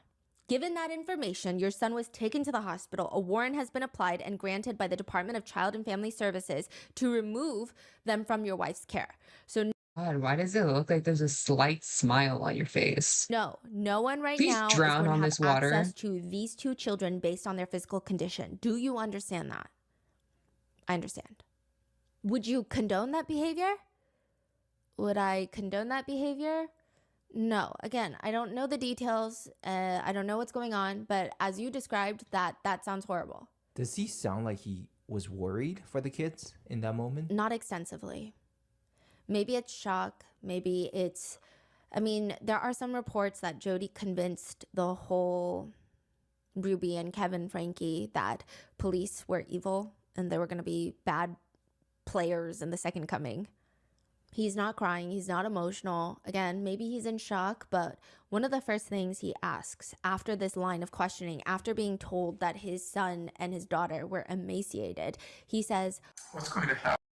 Shocked is something that I'm not. Like, he clearly doesn't care. Oh, we finally hear some hint of emotion, but it's when he's talking about his wife that he also loves, but not any form of emotion when they're talking about his kid. In fact, like I said, it seemed like he was slightly smiling when he was being told about that. It's my wife. Why is he I love not being charged with anything? I don't remember those charges against my wife. I think given the circumstances, that's highly appropriate. But again, he tells the authorities that, again, after they tell him that his kids have to be hospitalized because they did not have enough food or water to sustain life, he says, I trust her. I love my wife and I trust my wife. I trust her. But I love my wife and I trust my wife. If he didn't leave the house, if he was at the house, it sounded like he would still carry on this energy of, I trust her, this is why. Devils, we need to discipline the kids, we need to do this. He's been this way for so long. It's like, when would he have put his foot down? I guess we would never know, right? I would expect this is the moment he realized, oh shit. He says, I mean, this feels like getting run over by a steam truck, what you're sharing with me today. I'm interested in all the facts. But you understand our facts are that you have a child that is emaciated, malnutrition, that has marks. I don't know what to do. That's in one ear and out the other. You realize that I have a picture of my family on my wall and I look at it every day and I work and I work. He slams his... That has nothing to do with what we just told you. Hand down on the table. And I look at it every day. And I work every day. Wow, where's the Grammy? Honestly, that acting. Wow. So I can get back to my family and save my family. What you're sharing with me just sounds like a made-up story. I have no idea what you're talking about. It sounds like a horror movie. This point, it does sound like he's genuinely lost. Like he doesn't understand that this is actually happening. He puts his hands up to cover his face and he starts sobbing. But then he says, and I get that you're all doing your jobs. I get it. I understand. But this is my wife. Yeah, I don't think he sounds lost at all. That sounded like an incredibly fake acting, horrible acting job. He only gets emotional and stressed whenever it pertains his wife. I just want my kids. I just want my kids. I don't know what's going on. I don't know why these things you described happened. I don't know. It's almost like I just want to say, I'm sorry. You must have somebody else, because it's like, am I in the right conference room right now? I'm having a hard time accepting this and dealing with this. Then who else? I forgot your name. It's not important anymore anyways. Who else did it to the two younger kids, if not Jody and Ruby? They were in the same house. Who else did it? The two Airbnb hosts that Jody claims were in the house, the demons, that you guys are claiming to be there? Like, who else did it? You're telling me you're taking my kids from Professor? me? Over the past year, we've had zero communications regarding the kids. I've had no reason to believe or think that there was anything going on for all intents and purposes. I woke up this morning looking at the picture of my family and making my commitment today, as I do every day, that I'm willing to live an honest and virtuous and responsible life today. And what you're sharing with me just feels like a sucker punch. What you're sharing with me feels like a sucker punch. You should be sucker punched, because what the hell? What is this? If I still have a family. You don't. And, it was never one to begin with. I plan to go to God. You're not. Figure this What? out. Right. I am just heartbroken. What you all are sharing with me. I feel responsible. You are. I wish I was a better husband. So you yes, should it's have been a kids, better father instead of. Better dad. He says, I just want my family back. I just want my wife back. He later admits in the documentary that during the interrogation, he, quote, I was afraid to do anything that would point them towards Ruby. Why? Because I was trying to protect her. And one part of this whole story that some netizens who really do not like Kevin keep pointing out, and with valid reason, is, first of all, the interview with the police he does not seem like he's that concerned about his kids at all. And later, he tries to sue Sherry, the eldest daughter, the one that tried the hardest to protect the two youngest. Kevin is in the parking lot of the local police station. There's body cam footage of this. The officers hand over 2 bins, like laundry bins, filled with notebooks, journals, a MacBook. He's got his trunk open. He's surveying everything inside of each bin almost a little too slowly, like he's taking inventory of every single journal that's in there. And it prompts the officers to ask him, is it all there? Yes. Yeah, explain to me again why this was not robbery. Basically, Sherry went into the family home with a few officers to collect some of her belongings. She collected a few journals and the passports of her parents, which, by the way, I think you can draw your own conclusions from that, but it feels like she's trying to prevent them from fleeing almost. That's good. I don't know why she would need their passports. She collects their passports and a few other things from the home under police surveillance. She leaves the house. Kevin goes into the house. He freaks out because he's missing those things. He calls the police. They're like, oh, maybe your daughter took them. We escorted her to the house to pick up a few things. He's like, this is robbery. She's not allowed in the house. She willingly just returns it all to the police station. She's like, okay, I mean, if he wants it back, it's fine. Gives it to them. They give it back to him. And he's like, how is this not robbery? You got your shit back, didn't you? So it's very clear that he still placed Ruby in front of his child. Yeah. Right? Very clear. He's protecting Ruby's interest because that's my wife and I's passport. Yeah. Yeah. And the police tell him, because it's a civil issue. You guys are a family. She's been in the house before. You haven't been in the house in a year. She had interest in those items. She didn't take them with the intention to deprive you of them. So that's the theft code. We have to prove intent to deprive you of the items, and this wasn't her intent in having them. So the detective sergeant said, we're not going to charge her with anything. Kevin is standing there, shutting his eyes closed like he's infuriated by all of this. Okay, I'll have to do some more research on that. You're welcome to do that if you want to follow up with the detective yourself. Kevin had this whole little blip in the timeline where he is married to the idea of suing his own daughter, Sherry, for burglary, which is just so strange considering the police are like, you have no grounds to press charges. What are you saying right now? And this is like a while later. This is not the first day, right? Yeah, it's like a few days. Maybe like a week or two later. So it's no longer in the shock of, I just want to protect my wife. Yes. It is very bizarre. Very bizarre. So a lot of netizens think it's just very telling that Kevin is wanting to wage lawsuits against his firstborn child. Now, Sherry specifically took her parents' passports, which again, very interesting.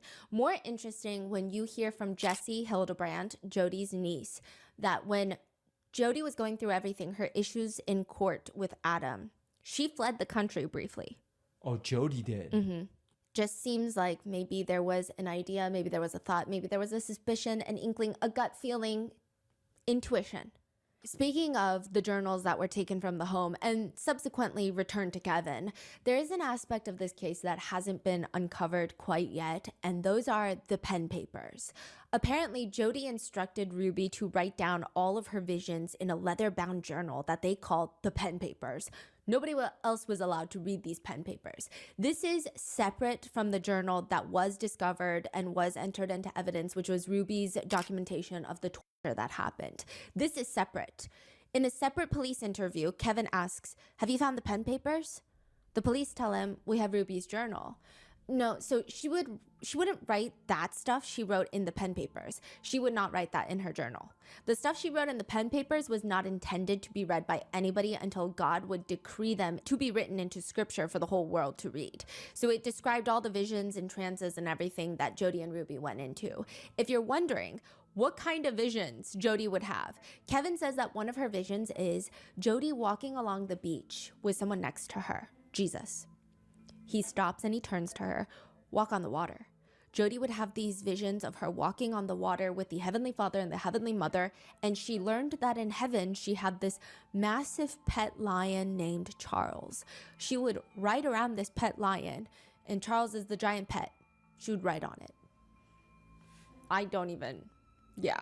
I don't know. Type Are of we sure she's not on shrooms? drugs? A lot of people believe whatever Right? is in those pen papers Type would of provide much more shrooms? information on how much Kevin was involved exactly. But other netizens disagree. They say if he was involved, then finding those pen papers would probably incriminate him.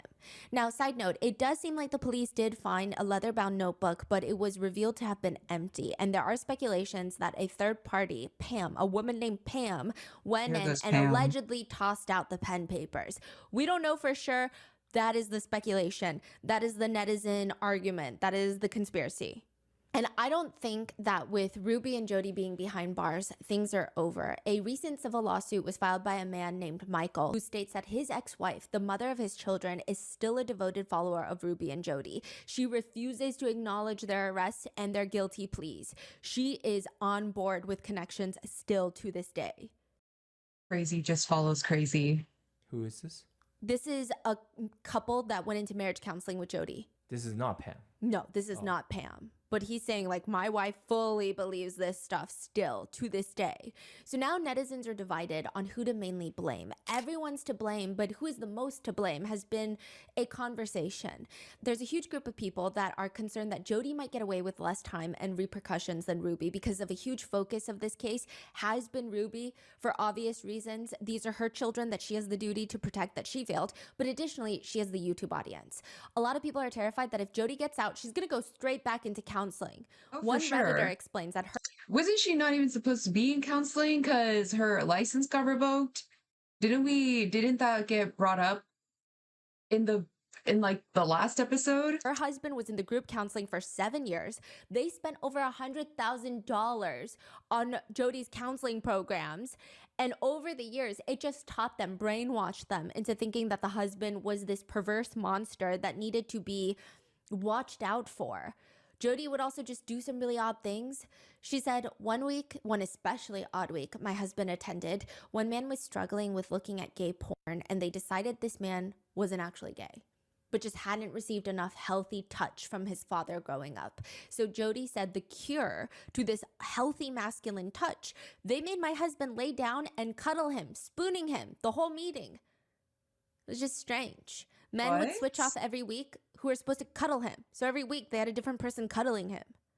So a lot of people think that Jodi is doing all of this because she is so very weird. upset at the world that she grew up in a conservative household that did not allow her to be who she is, which is not Clearly. an excuse. It just seems like this is a reoccurring theme that keeps happening, and she keeps taking her anger out on people. Yeah. Sherry writes in her book, What is this? Hurt people, just projection. I mean, it's all these things. We see it repeatedly throughout the years. I'm not going to say I thought that was pretty obvious, but you can confidently go to that conclusion. a part of me pitied her, a repressed, self-loathing, deeply damaged woman, trapped in an environment in which she felt compelled to conceal her true nature, surrounded by women who she couldn't have, women who were married to men she resented. In her mind, this was her only path to justice: crush the sperm donors and liberate the females. Other people think Jodi's bad, but it's still Ruby and Kevin's duty to protect their own kids. A lot of Yeah. netizens say that you can brainwash each other. Yeah, you can, all you want. But nobody could brainwash them into harming their kids. That's what netizens with children feel. One person comments, when the little boy was asked who put the duct tape on him, who poured pepper and honey into his wounds, he told authorities it was his mom. Another netizen writes, she was happy for the kids to be abused until she was caught. Then it was someone else's fault and she was controlled by Jody. I think she's worse than Jody. She allowed her own children to be abused, and that's gross. Or another reading, does she not realize she's worse than Jody? These are her kids. She tortured her kids for years and enjoyed it. One netizen comment says, crazy that when Jody was possessed, she invited her into their home and Ruby slept in the bed with her, comforting her. But when her kids are, quote, possessed, she chained them up and almost took their lives. I would say that most netizens believe that both Jody and Ruby are equally at fault. And yes, Jody has been wanting to do this to people. She had been doing this to people like her own niece, Jessie Hildebrandt. But Ruby clearly had something deep inside of her that let this happen. Adam, another victim of Jody's from part 2, says, now here's what I do want to say. I don't like Ruby Franke, but I don't know her. I just think that you have to be a selfish person to fall for Jody's stuff. She's got a certain kind of carrot that gets a certain kind of people. But Ruby Franke would have never done any of this stuff if Jody Hildebrandt hadn't been the mastermind and just completely created this. Sherry, Ruby's own daughter, states in the new documentary, looking back on it, I don't think Ruby's a good person. I think she was already an abusive mother before, and then obviously it escalated dramatically in the last couple of years. And the fact that Ruby went as far as she did, I wouldn't blame that on Jody. She just set off things in Ruby that were already in her heart. But one person that does not get talked about as much is a woman named Pam Botcher. Yeah. Pam Let's is get the into this president lady. of Connections Foundation, who also happens to be a mother of 7 and a grandmother of 14. If you go on the Connections website, listen,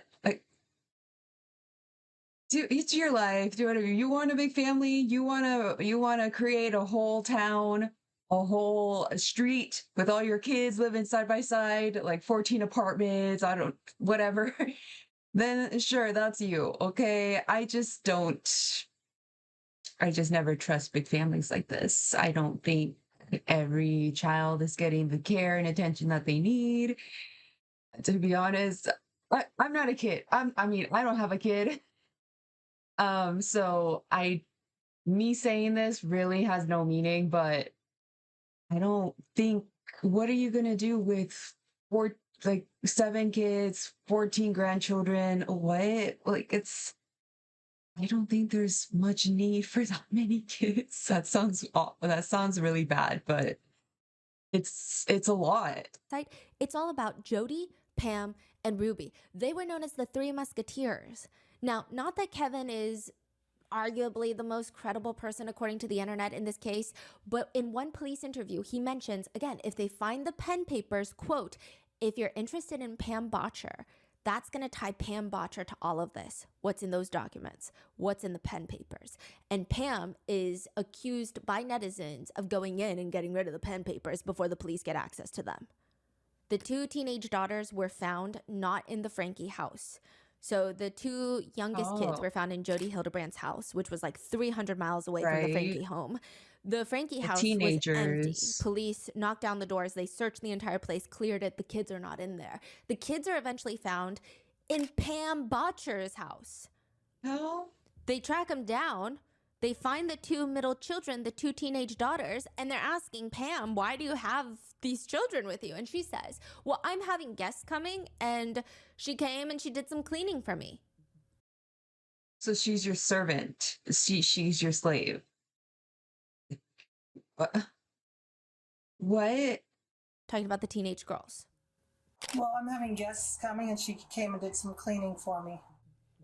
That is crazy. Pam and her husband are standing in the doorway, not letting the officers in, but also not leaving the house, which the officers are instructing. The officers do have a warrant for Pam's home, but it's in his car, and he doesn't want to risk anything happening to the girls who are right there in the living room behind Pam and her husband. So they're demanding, like, we just need to see that the girls are okay. Like, we have a warrant. It's in the car. Like, we gotta. And again, maybe some people are rude, but I would be concerned. I would not be annoyed or ticked off if the police were making sure 2 children in my home were okay. Right. However, the part that really gets me about Pam is the officer. The kids that aren't even my kids. These aren't my kids. What? Officers trying to explain that she's just detained. She's not under arrest. They simply have to make sure the children are okay. They say, as long as she's not tied up and bound, and Pam responds, I did make her scrub the floor. Those are my friends' daughters. Okay. So your friend's daughters then? Yeah. Okay. Yeah. Is Ruby Franke's daughter. Okay. She's a friend of ours. She comes over and helps me every once in a while to do cleaning and stuff. And they vacuumed and stuff. And I have company coming tonight out from Costa Your Rica, but housekeeper. she did do this on her own free will. Pam claims Ruby called her earlier to ask her to pick up the girls because she had a family emergency. Didn't go into detail on what it was, according to Pam. Pam continues. She said, would you mind watching the girls while I'm gone? She was leaving. I said, yeah, I did that because I need some help cleaning. I just have house guests coming tonight. So I said, yeah, that'd be great. Could they come clean? And she said, yeah, they'd love to do that. Do you remember in part 1, Ruby was obsessed with them cleaning? And like they would clean the baseboards. That would be punishment for them. Yeah. It's crazy. Also, Pam's They love husband cleaning. has the energy of a potato that has all of those green sprouts and is probably poisonous. He is told that Ruby Franke, the mother of the 2 teenage girls that he likely just watched scrub his floors, was arrested for child abuse. He says, the biggest thing that bugs me is that my wife is sitting in a patrol car. That's the thing that gets me. I feel bad for my wife. She's sitting there, and this is the first time in the world that I've ever had a police car sitting in my driveway. I got all the neighbors driving by. Does nobody in this entire town have their head screwed on straight? Who cares about what John from down the street thinks? Get a grip, everyone. Your friend was arrested for child abuse, and you have 2 of her kids in your home. He also goes on a whole unsolicited rant about drug testing. He comments that there's so many officers at his house now. This is like what happens when there's some big drug bust or something. You can run a background check on me. We're not too concerned with that right now, sir. Been drug tested. I've been everything, you know? Is that the only way to detain someone, though, is to put them in handcuffs? Again, concerned about his wife. Pam is fine. Pam's a grown-up. It's fine. Is there not one single adult in this case that cares about children more than themselves and fellow adults? I'm so perplexed. I haven't found any. I've been here for what, 4 episodes? I haven't found any responsible adult in this series. Pam's gonna be fine. She's in the back of a cop car, AC blasting. They probably have the radio on for her. She's fine. And then he goes back to, at least you guys don't have the lights flashing, right? That would be even worse. God, the people like this. What are you hiding in your house, sir? What are you hiding? Why are you yapping like this? What's up? Are you on drugs? Do you have drugs in the house? Do you have a big hand in this? They do. They're not clueless. I never had a police car in my driveway. Later, when more officers arrive to question Pam, she says confidently that the kids were here to clean her house. She also stops mid-sentence, mouth agape, just staring at the road, and she says, oh, I was gonna say, if that was one of my neighbors, that would be embarrassing. She complains, I know you were just here trying to do your jobs, but these girls come to clean my house, and pretty soon I'm in the back of a police car, and I'm like, oh my gosh. I mean, I know it's not your fault. You're just trying to do your job, but I don't even watch scary police shows or anything. I'm such a scaredy cat. What was the point of Pam. making that A netizen statement? comments in all these interviews, not one person who is detained or questioned asked if the children were okay. Not one.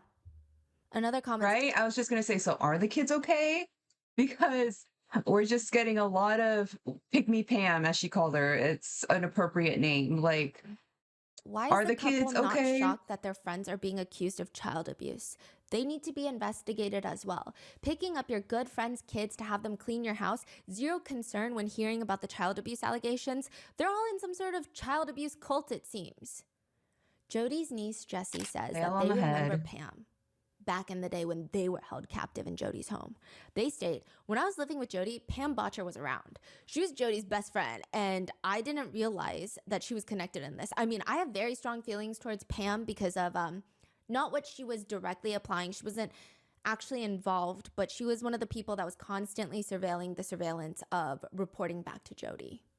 Sherry states in her book about Jody, Ruby, and Pam, and not in like an accusatory way, but she just states they were the 3 musketeers of the apocalypse, ready to follow each other literally to the ends of the earth.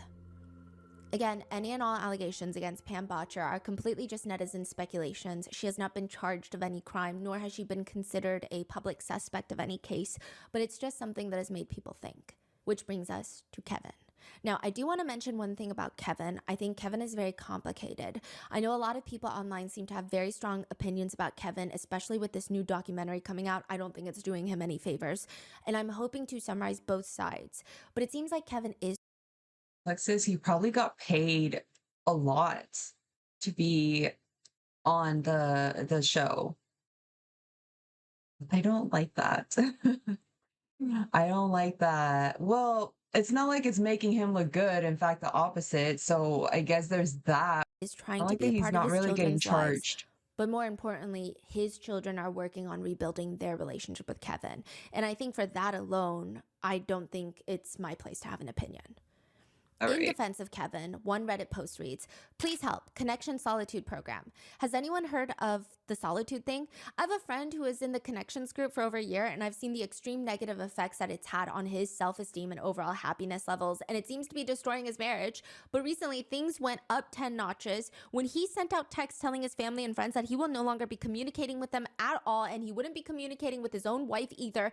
It has been about 2 months since anyone has heard from him. He didn't even call or text his mom for Mother's Day. He says he's doing his time of solitude until his connection with God has improved. We're all extremely worried about him. Any advice would help greatly, especially if anyone has information on this solitude program. Thanks in advance." One person comments, "I'm so sorry. I also drank the Kool-Aid for about 10 minutes. I think the individuals who are doing this, they're trying to set boundaries. So I get the feeling the more you pry and try to have contact, the more they see this as control." So they're saying this is a thing that Jodi does consistently. She forces men out of their families and refuses to let them have contact with any of their family members. So people think she was trying to do this with Adam Paul Steed from part 2. Maybe she did this with Kevin Franke as well. Kevin was asked by authorities why he and Ruby had separated, and he said, "The reasons are because of ways that I treated my wife and of my own addictions that I was working through and seeking help on with So a lot of people in support and in defense of Kevin think that the same thing that happened to Adam is now happening to Kevin. The same process. Sherry does write in her book that Kevin even noticing an attractive woman at the gym was evidence of his astronomical level of distortion, and even speaking to a female coworker would be an unspeakable crime. Kevin later states, "I think it's relatively easy for somebody out here who's armchairing this and looking at this experience going, well, why didn't he just do that? I would have done that if it was day one and Jodi came to me and said, yeah, you're selfish. You need to go into separation and repent. I would have told her to take a hike." But he's saying the indoctrination was slow. He's asked, why didn't you stand up to say no to this nonsense? He says, I know. And I know. And if I dwell on that question, it eats me alive. So some netizens think that he's just a weak man, but likely not vicious. They think that he sounds remorseful and he's probably in a lot of pain that, we as netizens cannot really relate to. He says, "I'm incredibly grateful for the heroics of my son in saving his life, his sister's life, and probably his other sisters in our family as well. He was truly a hero. It's a lot to deal with every day. The questions of what if, what could have been, what should have happened, what I should have done, what others should have done. It haunts you. And it's my struggle and others to learn how to deal with that and to do what we can to make the best of our lives moving forward." Sherry would state, which I'm not saying I think she's forgiven him or defending him, because he can be a weak man and still be a horrendous parent and could face legal repercussions. I'm just saying. She writes, "Kevin had as much autonomy as a wet noodle in a hurricane." But many more netizens think the main difference between Kevin and Adam is that Adam actually fought for his kids. Kevin did not. Which brings us to the big group of netizens who are not fans of Kevin, which it does get worse by the documentary's release. A lot of netizens are hung up on the fact that he talks about Ruby as if she is God's gift to earth, and he will always put her before his 6 children. He says, a lot of people will look at me and say, how could he ever do that? I would never do that. But for those who respectfully ask me about that and say, how could you? My response is that, well, who do you love more than anybody? And sometimes it's a child, sometimes it's a spouse, they say. And I say, well, what would happen if that individual that you love more than anybody started to go a different way and was inviting you and encouraging you? Would you just easily be able to let them go out of your life and say goodbye? Kevin has asked, do you still love her? He says, definitely, I've always loved her. Even though she abused the kids, you still love her? Oh yeah, the actions that she did are atrocious, but I still feel a longing. I miss her, all the delivery rooms, all the moments holding our children. It's easy for the world to hate that woman, and so many people want me to join in on that chorus, but I cannot turn off all those other memories. How do you make sense of all of this? This really is a story of love, of hope, of family, but this is also a story of deception, of control, and ultimately it's a story of faith. If you put your faith in the wrong hands, you could lose everything. Many netizens just can't get over the fact that, sure, call it faith, call it love, call it the devil, call it whatever your heart pleases, but how can you find out from the officers that your children are emaciated, have been taken to the hospital, and instead of asking how they are, demanding to see them, asking what you can do to support them, how do you just sit there and tell the police that you trust your wife? Some netizens, for a lack of better words, they just find Kevin a My God, I'm just now remembering that one list of things that need to be ticked off in order to be considered Ruby Franke's husband or potential husband, and how he found that in the back of her closet and made it his mission to become all those things. He was obsessed since day one. That is crazy. Also, the things that he's saying, if it was possibly any other situation, I would possibly think like, yeah, this person probably realizes the wrongdoings and everything, and they're trying to make up for it. Very difficult, but they're trying. But in this instance, I just don't feel anything genuine from any of the statements that he's making. It just feels like he's reading off of a script before going on camera. Like, it doesn't really feel genuine. A little bit hypocritical. In a recent interview, Kevin says, Another thing that I hope people think about after watching this is the role that social media and the internet plays in our lives today.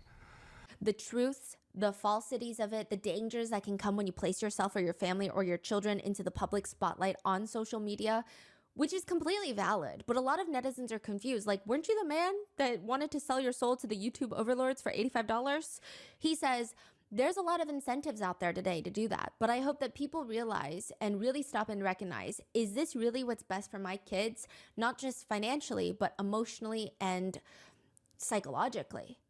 Now, Kevin has said that he regrets putting his children online and the whole family vlogging era of his life. But people think, I mean, yeah, you could try to be an advocate against family vlogging, but I think the way that he talks about it, people are saying you don't show enough remorse yet.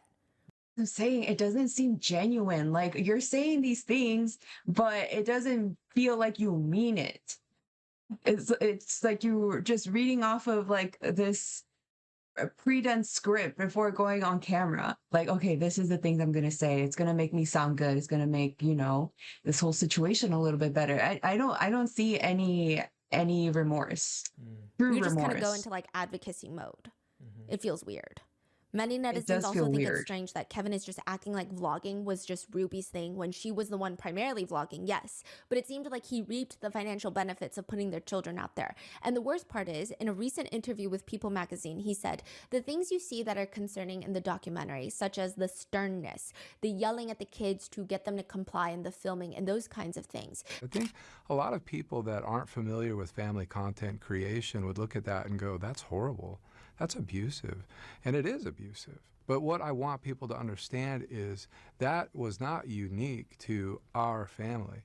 I don't know a single family content creator that did not have interactions like that with their children. With one outraged netizen writing, sir, it is abusive, but we weren't the only ones doing it. Is that also, raising your voice is not the same as grabbing your child's face out of anger, as he saw her do while recording it. Others comment, I didn't know it was that bad. Sir, you were recording.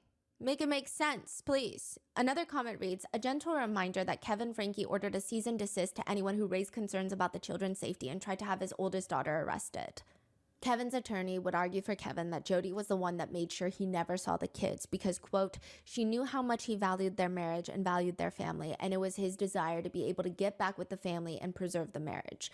The attorney continues, he's a very gentle guy and no one's ever made any allegations that he's ever physically abused those kids or anyone else. He just wants to do what's best for his kids and get them back, get them under his tutelage and his fathership to protect them. Many netizens feel, I don't buy these excuses. You left for a year and completely cut your kids off. Your therapist tricked you into child neglect and abandonment? Yeah, okay, no one's buying it. A lot of netizens are conflicted, writing, I always had the impression that Kevin was pretty weak and just let Ruby take the lead. It's obvious now. It's still hard to imagine how he saw everything that was coming out of Jodi and he still allowed her access to the kids with him totally out of the picture. He was both victim and perpetrator to some degree.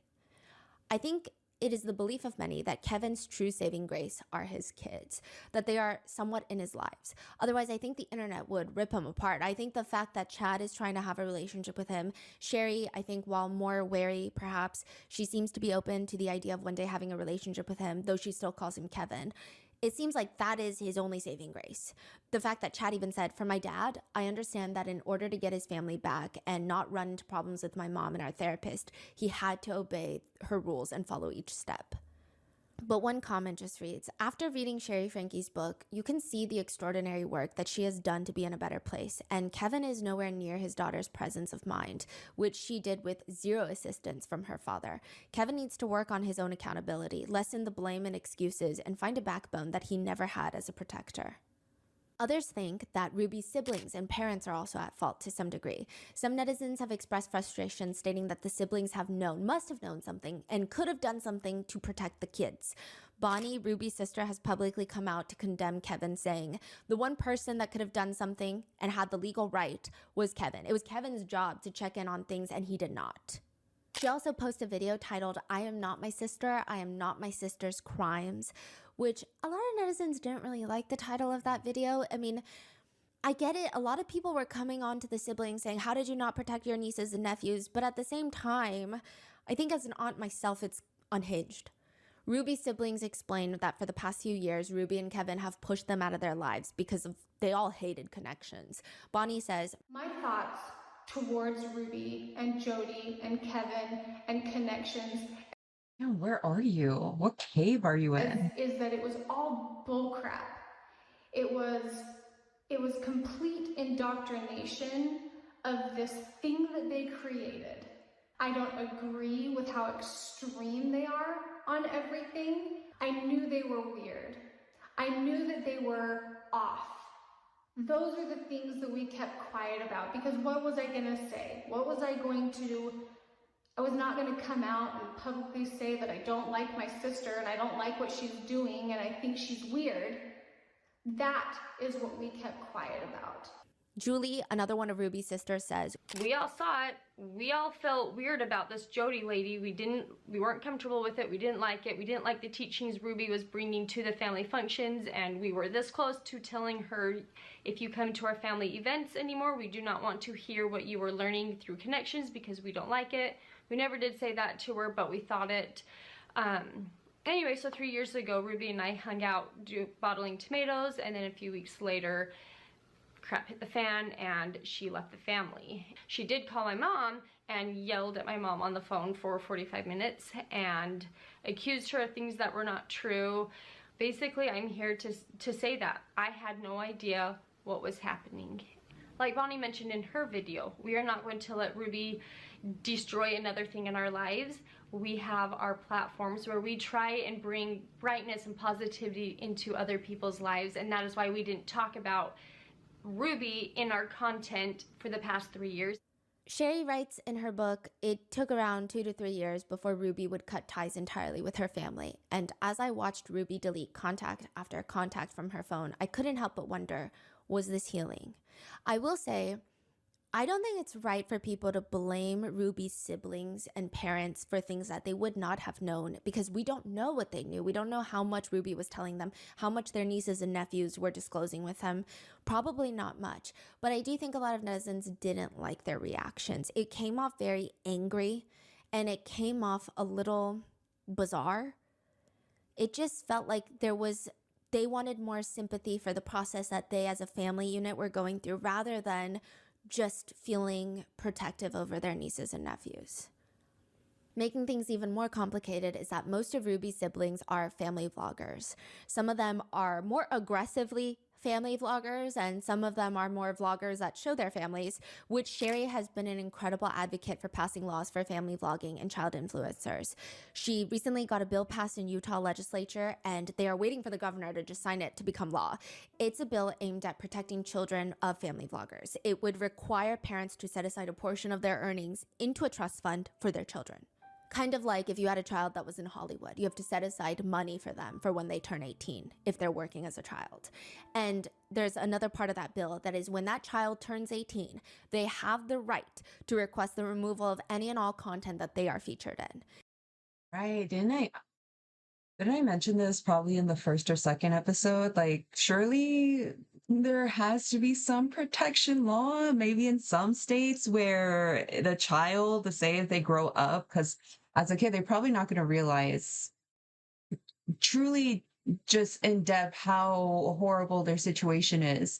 But when they grow up and they do, then they can be like, hey, like you use me for content without consent, essentially, without my true acknowledgement. So I want to sue you or something like that. I forgot how I worded it, but whether this is the first time they're doing it, I don't think it's the first time though. Maybe if it even relates to like a child actor protection law.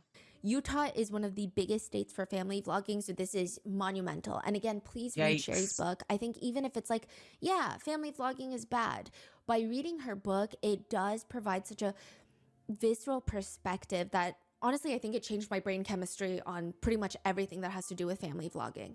Sherry stated before, I would tell myself it doesn't matter what they say. I know how I feel about myself. I think I believed that for a while, but I would always find myself just checking comments on Instagram, on YouTube, just to see what people had to say about whether it was good or bad. It's like, okay, I just want to be aware of what people are saying, I guess. I don't always speaking for my opinion, I truly don't think it takes a lot to know what is good and what is bad. And when it comes to family vlogging, maybe I've just been exposed to a lot of ugliness in the world. I don't like family vlogging, especially if they are children, like babies, preteens. If they're 18 and above, then sure, okay, fine. But if you're out here like showing your baby's face and everything and like super private matters, you can argue there are some exceptions and everything, I guess, but for majority of the time, it just makes me really uncomfortable. And like the least you can do, can you like blur your baby's face out or keep your kids out of the frame of the camera? If you want to be talking to them, talking about them, hopefully nothing too private matters of their personal life. Like, can you protect your child to some degree? Like, you don't know the type of PDF file that's behind the screen, probably blinking off at the side of your kids through the screen. That is disgusting. And sure, maybe people aren't going to immediately jump to that image because that's not a normal image to think about. It shouldn't be happening in the first place, but it's too much ugliness to, there's not enough precautions you can put on your kids, especially if they are underage. Personally speaking, I could probably work myself into a full-blown panic attack just by going and seeking out negative comments on the internet. And I'm an adult with a whole support system. Sherry, I mean, this was when she was a child. I read through old snark forums, not on Reddit, like a different website that should never be named and should not even exist. These are comments from 2016, before Ruby Franke was canceled. The comments that people are leaving about Ruby Franke's children, about literal 7-year-olds, were some of the most disgusting things I've ever read. You would think that these children committed grave crimes against humanity.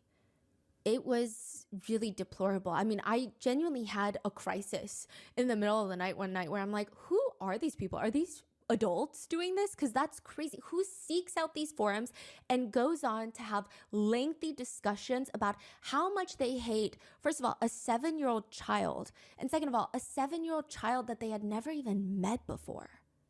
Sherry details one comment stuck with her, which was, Sherry is such a kiss ass. She's always ratting out her siblings and trying to be Ruby's favorite. So smug. Sherry remembers thinking, and she writes in her book, I'm not sucking up. I'm surviving. There's a difference. She says, family vlogging ruined my innocence long before Ruby committed a crime. I promise you that my experiences are not unique and are happening to child influencers all over Utah and the country. Not even influencers, just extremely strict families in general. That I mentioned in like a couple of videos ago also, some of the things they went through, especially in the beginning when they were like heavy in vlogging, I went through myself, or I've seen others in the family go through, or close friends go through, or I've just seen it. It happens very, very often. Not the super extreme beat the devil out of you type of torture. That happens very often as well, but not as much. As a kid, you would get curious, right? They have a lot more curiosity as children. So for Sherry to go onto these forums and just look up any comments about their family, how would you properly explain to a kid like these incels on the internet have no idea what the hell they're talking about? Probably jealous to some extent of you, clearly have nothing better to do in their lives, have nothing going for them if they're spending any of their time on these weird forums just trash talking a little 7-year-old. Unless a 7-year-old is out here like murdering people and like causing chaos wherever they go and like ruining people's lives around them, that's a different thing. But that is not likely to happen, and that is not the situation. So this makes everything kind of trickier considering Ruby's siblings, many of them are still making family vlogging content with Sherry's cousins. And some of them have pivoted, so they show way less of their kids now after everything that's happened. Cool, but progress. some of them have not. One of Ruby's sisters would even state that her vlogging is very different from 8 Passengers because her kids have a choice. They have a voice and they have a retirement fund growing for them when they turn into adults, which of course netizens have very mixed feelings about. As for Jessie, Jody's niece, they say one of the worst parts of Jody's abuse is that she makes you believe that you deserve it. They say, I was in it. I believed it real strong. Even when all this stuff was going on with Jody, what made it so much worse is that I kept on internalizing it. I fully believed it. I fully believed that this was God's will. And if I had just put myself over to the Lord, if I had just prayed more, if I was more faithful, that all of this would end up being for good, that I truly needed everything that Jody was doing. I deserved it and I needed it. In this case, it was really extreme where the abuse was so extreme, but then if you bear it, then you would get these moments of immense reward from her, and it's just such a psychological fury. They continue, the prerequisites of this is already instilled in the Mormon church of having to earn love. This has affected my life forever, for the rest of my life. It's this whole thought of, if I try a little harder, if I do a little bit more, maybe they'll love me, maybe they'll accept me. It took me over a decade to get to a point where I didn't think that I was actually evil. Even their parents did not want to face the truth. They basically told them along the lines of, whenever Jessie would display anger and pain at what they went through with Jody, they would just tell them along the lines of, get over yourself. It must be so hard for you to carry around such toxic emotions all the time. They say, it doesn't stop. This nearly killed me. This has affected every aspect of my life, every single part, my ability to have friends, my ability to have partners, my ability to hold down jobs. I mean, I have complex PTSD from this. Remember how in part 1, we went over how Ruby decided that the 2 youngest kids were not going to have Christmas presents because they were getting the gift of love and boundaries. Same thing happened to Jessie under Jody. Jessie says, it sounds like such a trivial thing, but no one gave me attention on my birthday. Jody informed me, it's your birthday, but you don't deserve any attention for it. You didn't earn it. You didn't earn the right to be special, so no holidays were celebrated for me. I didn't receive any presents. Adam Paul Steed from part 2, his marriage and life was ruined because he went to Jody for therapy on the recommendation of his church bishop. He went to Jody's sentencing and he said, when I saw Ruby Franke, I saw my ex-wife sitting there saying the same exact thing. My ex-wife would have said the exact same thing Ruby Franke said today. Which was what? Was it a thank you note or? And just like all of the Jody made me do this. And a lot of other women would have said the same thing. You have no idea how many victims are out there. Their minds have been messed up so much with this. The prosecutor said that he said the children thought it was their fault. All of the adult men think it's their fault. All of the women think it's their fault. Jody Hildebrandt grows off people's pain and destruction. And when she sat there and said she loved the children, I almost fell out of my chair. The only thing, look at her version of loving children, is finding a way to make them hurt, and more than anything possible, it's like an energy she feeds off of. Jody doesn't love children. Jody is like Ted Bundy. Chad, the eldest son, was in the documentary and has been very transparent about how he's healing and dealing with everything. He's very active on his social media accounts. I think that you guys should go and show support if you'd like. He went viral recently for his TikToks about Ruby. He has one where he says he got a tattoo for his mom. He wipes his arm and there's no tattoo. Okay, or another I one almost where believed he it. shows I was Mr. like, Beast making contestants sleep on a beanbag as a challenge, and he said he would have killed it. A lot of netizens are glad that he's able to find ways to cope and heal, and using humor seems to be a good method, hopefully. He's also a realtor, so if you guys have realtor needs, you know where to go. Chad says, I definitely hate the things Ruby did. I have no contact with her right now, and I don't plan to anytime soon. But then again, she's still blood. She's still my mom, and maybe down the road eventually I'll have a conversation with her. Oh, yikes. You are so strong and wanting to build bonds with these people that tortured you physically, mentally, emotionally. I said it also, not all blood is family. I have children who get abused, and they have PTSD and everything, but they're like, oh, but they're my mom, but they're my dad, they're my blood, It's like, I just don't understand it. I would quick cut people out of my life for doing anything extreme like this. Then again, that's me. Who knows? These kids could be a lot stronger and they want to keep the family together and make it work. You know what? Good Chad for has asked, them. do you miss her? He said, I miss a mother figure. I miss how she was when I was very young. But I think what she's going through is deserved. I don't think that she should get out till all the kids turn 18 years old. But that doesn't mean that I don't have love for her.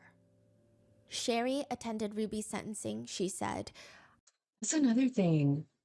Do they have, including Kevin, okay? Because there are some things that they say that I'm just like, do they have love for Ruby, or do they just love or holding on to the memories and love that they felt in the past when times were better? Like, do you truly, genuinely love this horrible being? Or are you holding on to past memories where things were better for you? And you're hoping that that past person is still inside Ruby deep down. If that's the case, I don't think you're going to have much luck. Be different for Sherry because she has like a, church family friend, or was past family friend, who she considers and calls mom. So she has like a mother figure and doesn't worry much about Ruby. It's different. It's a bit complicated. I said I was not going to look at Ruby. Like, I don't care to see her. So I just stared at the judge the entire time. I personally have seen too many crocodile tears from her, so I can't say whether she's sorry. Sherry is asked by the documentary, where are you right now with Ruby? Like, where are you at with Ruby? I will never talk to her again. Like, whether she's the most apologetic person in the world or not, like, that doesn't change anything for me. We have one childhood and one mom, and that was mine. Sherry says, I'm still angry about what she did, of course. That's never going to go away, but I'm living my life, and I'm not letting her take any more of that from me than she's already taken. Nice. As for how she feels about Kevin, she states, I would never forget the pain that he caused, ignored, and enabled. He has not been absolved, but I have chosen to release the burden of resentment that I held against him. By doing that, I was granting myself the freedom to heal. She has since announced that she is engaged and she is closing the public chapter of her life. She will no longer be sharing details about her future husband, her future children, but she will be posting about all the work that she's doing to protect children influencers and children that are used for family vlogging content creation. And hopefully she'll write more books. Even if they're fiction, I know that she's a huge history buff. I would read every single thing that she writes. She's an incredible writer. She has such a witty yet vulnerable voice. The way that she's able to balance it, even when she's talking about such personal, heavy topics, I think is a skill that most people don't have. So again, go get her book. Kevin has since filed for divorce. He states that he requested that Ruby stop reaching out to him. He says in an interview, the last letter that I received from her from prison was maybe in March or April of last year, and then I requested the Department of Corrections to ask her to stop writing me. I didn't want to hear anymore. I didn't like what she was saying, and I'm not going to share that. That's between her and me, but it just didn't feel right, and it didn't feel good, and I'm very angry. I'm still very angry, and I need space, and I need time. I'm not ashamed to say that after being married over 20 years to that woman, I truly did and still do love her, but that doesn't excuse what she did, and it doesn't excuse how she hurt our children and how she hurt me. And there's some things, there's some bridges that you just can't cross and then cross back. She burned the bridges. As of today, I'm still working through the divorce. We're trying to reach a settlement. It's been a long process. It appears that he has moved back into the family home and is currently seeking custody of the 4 underage children. Oof. Jessie Hildebrandt, Jody's niece, that I was don't know. tortured prior to Jody and I don't Ruby know. teaming up to inflict maximum amount of pain on children. They are now a tattoo artist in Seattle. They say they're kind of like a grandma. Honestly, they just like to stay home, make sourdough bread. They say it's an uphill battle of becoming happy and successful in the wake of no familial support and severe abuse. It's just inexplicable to describe. In a lot of ways, I do feel really lucky that I have been able to create the life that I have and to have the friends that I have, the chosen family that I have. I feel very fortunate. As for Adam, Jody called him the most threatening, scary person that she had ever dealt with. Adam says, I guess that's my new claim to fame, the most threatening person in Jody's life. I will be, along with Jessie, because I have the truth. And because of that, so many people will come forward. As for the case, Adam says about Jody and Ruby, how dare you think you could do this and get away with it? Jody is far worse than someone that physically abuses kids. She got into their heads and makes them feel helpless and hopeless. I'm up at night. I can't even explain what it's been like to have to wait 15 years for Jody Hildebrandt to go to prison. Life is short, and this lady stole more innocence from my life than any abuser did. He's remarried to an Egyptian Syrian doctor. He says, she's got her feet on the ground. She grounds me. Whenever I have trauma, just in 2 seconds. She means the world to me. Now we have this beautiful little baby boy. I took a bath with my baby boy this morning and with my wife, and it was intimate and beautiful. And so to the long line of predators in my life who thought they could steal that from me, well, they can't. And nor can they. Victims feel like they have no innocence. Find your innocence again. Find good friends, good people, find love, and find meaning. I promise every victim out there that you will go through a lot of negative feelings and trauma, and a lot of people will just try to push it out the window. Embrace it. Pull your triggers so much that they no longer work. Stand up with your chin high, knowing it'll cause a hurricane for a while. But afterwards, you're gonna live in the free world, not in bars or cages with triggers everywhere. Have a complete different philosophy that truth leads us to freedom, not to complete and utter control. And don't feel sorry for me. I'm going home to the cutest, most beautiful, fun wife and baby and life that's going in the right direction. So don't feel sorry for me. And don't ever think that Jody is a super powerful lady. She's not. These abusers, they're not. The ones that have chosen to abandon love are not powerful people. About Adam Paulsteed, one netizen comments, it's chilling how they turned a true victim into a make-believe predator. Shocked at how easily Jody exploited Adam's trauma and how stupidly the wife accepted it. Jody is clearly a sick sadist, but the wife sounds like an insensitive fool. Stupid or not, I hope she's haunted for life about what she's done. Another reads, Adam's story was heartbreaking and extremely enlightening. I feel for him and his family, and hearing everything that he's went through was so hard. About his ex-wife, netizens are divided on how to feel, but most agree. I think she was victimized and controlled by Jody, but her behavior was unforgivable. The system failed Adam, and she and her parents and Jody tortured an innocent man. As for Ruby, one netizen just puts bluntly, she has about as much empathy as a doorknob. I would also agree that I don't think Ruby has ever been a good mom. I don't think she's ever had it in her to really be selfless. I don't think that's part of Ruby's DNA. For Jody, one person writes, regardless of how much prison time she ends up serving, one day she's gonna die alone, and no one will be at her funeral unless it's to piss on her grave. She's incapable of being loved or loving anyone in return, and I love that for her. Others were just shocked at Jody Hildebrandt's actions. Even her niece has stated that some aspects of Jody, if it weren't so evil, so depraved, and so vile, it would almost be funny at how ridiculous Jody Hildebrandt is. Netizens are having a bit of a field day with the footage of her pretending to be possessed, with comments reading, "She's the girl at sleepovers that pretends to talk in her sleep." Others speculate, "I think she was pretending to do that so that Kevin wouldn't question the weird noises coming out of her bedroom." Or another, "The secondhand embarrassment I felt knowing she was so committed to the bit." Or another reading, "Girl, you are too grown for this." And that is the Too case damn of grown. Ruby Franke You got and wrinkles Jody all over you. Hildebrandt. Get up. What are your thoughts on this? When do you think that they're going to get out? Well, didn't they already state it? They got like 30, 40 years unless they get probation or something like that. They get out early. Listen, okay. Thank God this series is over. Looking forward and everything. It's a very serious topic that should be taken very seriously, but I'm just like, I'm so ready for the series to be over because I'm over it. Could somebody change in like 30 to 40 years? Say if that is the sentence that they are for sure set to serve? Sure, maybe some people, but could it be them? I don't know. Because there's only so many degrading things you can hear about yourself until you start truly believing it yourself. And it's very admirable for at least the kids that we did hear about, mainly the two eldest, that they are rising up from where they were beaten down to, and they're having better lives, clearly. Hopefully it still goes good for them.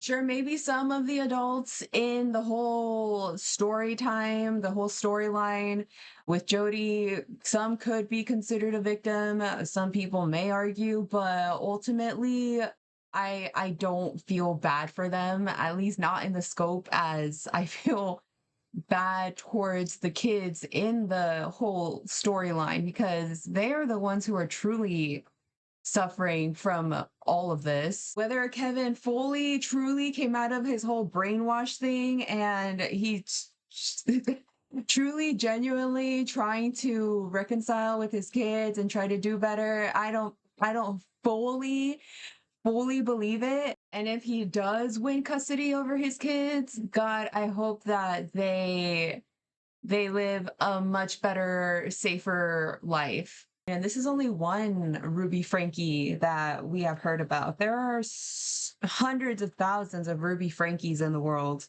They themselves probably have a huge YouTube channel. Whatever they went through, it's never an overnight fix. It's going to take months, maybe even years to fully come to terms and realize and then fully blossom into a much better person. And once again, it's very admirable that a lot of the victims in the whole Ruby Franke case seem to be doing a lot better.